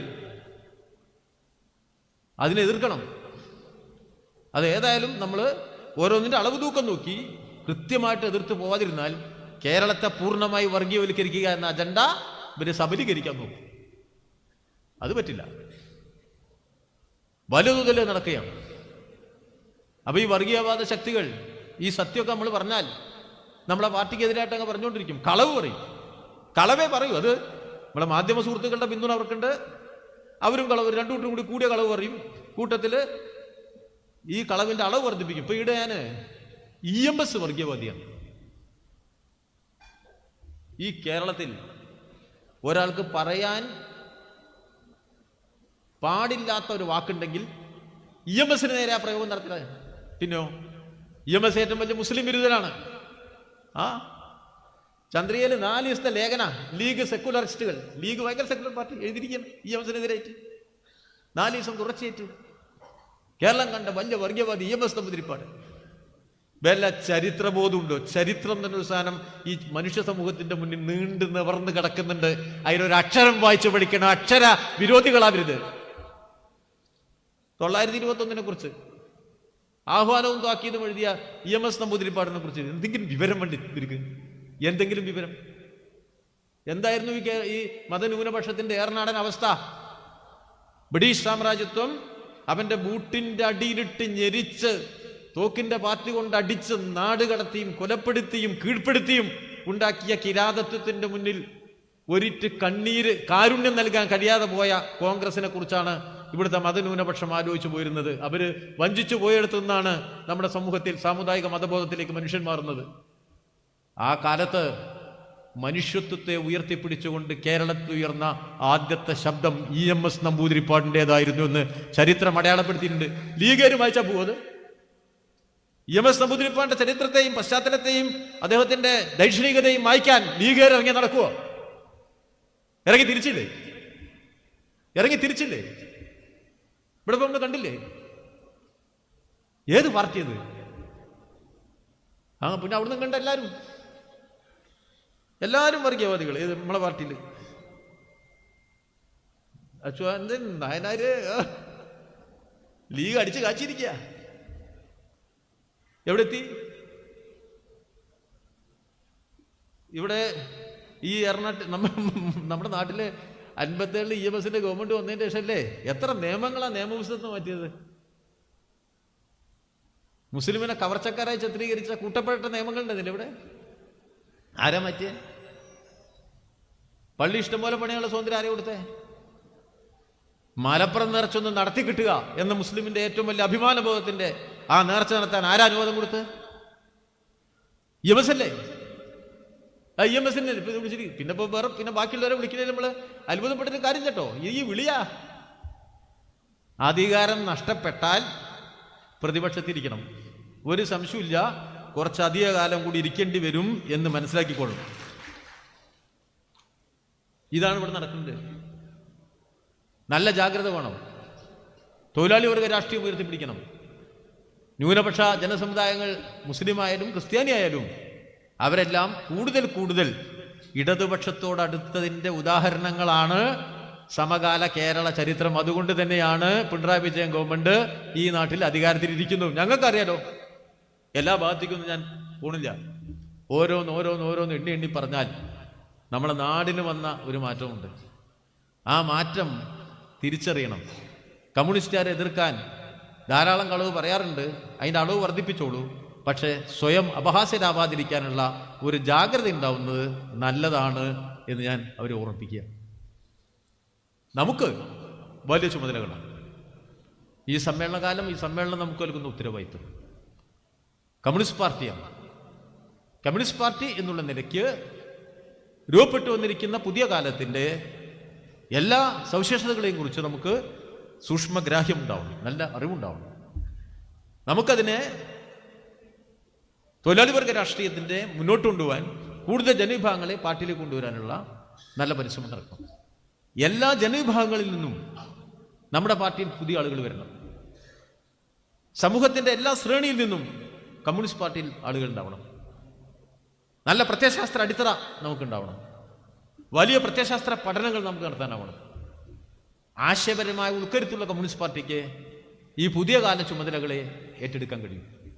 അപ്പോൾ വലിയ ഭീഷണമായ സമകാലം, തീവ്ര ഹിന്ദുത്വം, ഒപ്പം നിൽക്കുന്ന കോർപ്പറേറ്റ് മുതലാളി, അമിതാധികാരത്തിൻ്റെ വഴി, വലതുപക്ഷവൽക്കരണത്തിൻ്റെ ആശയ പരിസരം, ഇതിൻ്റെ ഇടയിൽ നിന്ന് ആ വലിയ ധനശേഷി ഉപയോഗിച്ച് ജനാധിപത്യത്തിൻ്റെ അടിത്തറ തകർക്കാൻ നടത്തുന്ന പരിശ്രമം. ഇവിടെ ഭരണഘടനയെ സംരക്ഷിക്കണം, മതേതരത്വത്തെ സംരക്ഷിക്കണം, നമ്മുടെ ഫെഡറലിസത്തെ സംരക്ഷിക്കണം. സമൂഹത്തിൻ്റെ നാനാ മേഖലകളിൽ വലതുപക്ഷ കടന്നാക്രമണത്തെ പ്രതിരോധിക്കണം. ജനങ്ങൾക്ക് ആത്മവിശ്വാസം നൽകണം. സമര പോരാട്ടങ്ങളുടെ വലിയ കൊടുങ്കാറ്റ് കട്ടഴിച്ചു വിടണം. അത് നടത്താൻ ആത്മവിശ്വാസം ജനങ്ങൾക്ക് നൽകുന്ന രൂപത്തിൽ കരുത്തുറ്റ കമ്മ്യൂണിസ്റ്റ് പാർട്ടി, വർഗ ബഹുജന സംഘടനകൾ, തീഷ്ണ തീവ്ര സമരങ്ങൾ, തകരാനും തളരാനും പിന്നോട്ടു പോകാനുമല്ല, കുതിച്ചു മുന്നോട്ട് പോകാനാണ്, ചരിത്രത്തെ മാറ്റി എഴുതാനാണ് മഹത്തായ പ്രത്യയശാസ്ത്രം എന്ന ഉറച്ച വിശ്വാസത്തിൽ ദാർഢ്യമേറിയ കരുത്തുള്ള കമ്മ്യൂണിസ്റ്റ് പാർട്ടി കെട്ടിപ്പടുക്കലാണ് നമ്മുടെ ദൗത്യം. അതിന് സഹായകരമായ രൂപത്തിൽ നല്ല നിലയിൽ നമ്മുടെ പാർട്ടിയുടെ പരിമിതികളും കുറവുകളും ഇല്ലാതാക്കിക്കൊണ്ട് കരുത്തുറ്റ കമ്മ്യൂണിസ്റ്റ് പാർട്ടി കെട്ടിപ്പടുക്കുമ്പോൾ മലപ്പുറത്തും നല്ല മികച്ച പാർട്ടി, പണ്ടുള്ളതിനേക്കാൾ നന്നായിട്ട് മുന്നേറിയിട്ടുണ്ട്, ഇന്നുള്ളതിനേക്കാൾ വേഗത്തിൽ മുന്നേറുന്ന ഒരു കമ്മ്യൂണിസ്റ്റ് പാർട്ടിയായി മലപ്പുറത്തെ പാർട്ടിയെ കൂടി മാറ്റാൻ കഴിയുന്ന തരത്തിലുള്ള നല്ല ചർച്ചകളും അഭിപ്രായ പ്രകടനവും ഐക്യത്തിൻ്റെ നല്ല കൂട്ടായ പ്രവർത്തനവും ഒരുമിപ്പിക്കാൻ കഴിയുന്ന തരത്തിൽ ഈ ജില്ലാ സമ്മേളനത്തെ മാറ്റിയെടുക്കാൻ നിങ്ങളുടെ ഭാഗത്തുനിന്ന് നല്ല പിന്തുണ ഉണ്ടാവണമെന്ന് വിനയപൂർവ്വം അഭ്യർത്ഥിച്ച് CPIM-ന്റെ മലപ്പുറം ജില്ലാ സമ്മേളനം ഉദ്ഘാടനം ചെയ്തതായിട്ട് അറിയിച്ച് എൻ്റെ വാക്കുകൾ അവസാനിപ്പിക്കാം. സകലെ ഉദ്ഘാടന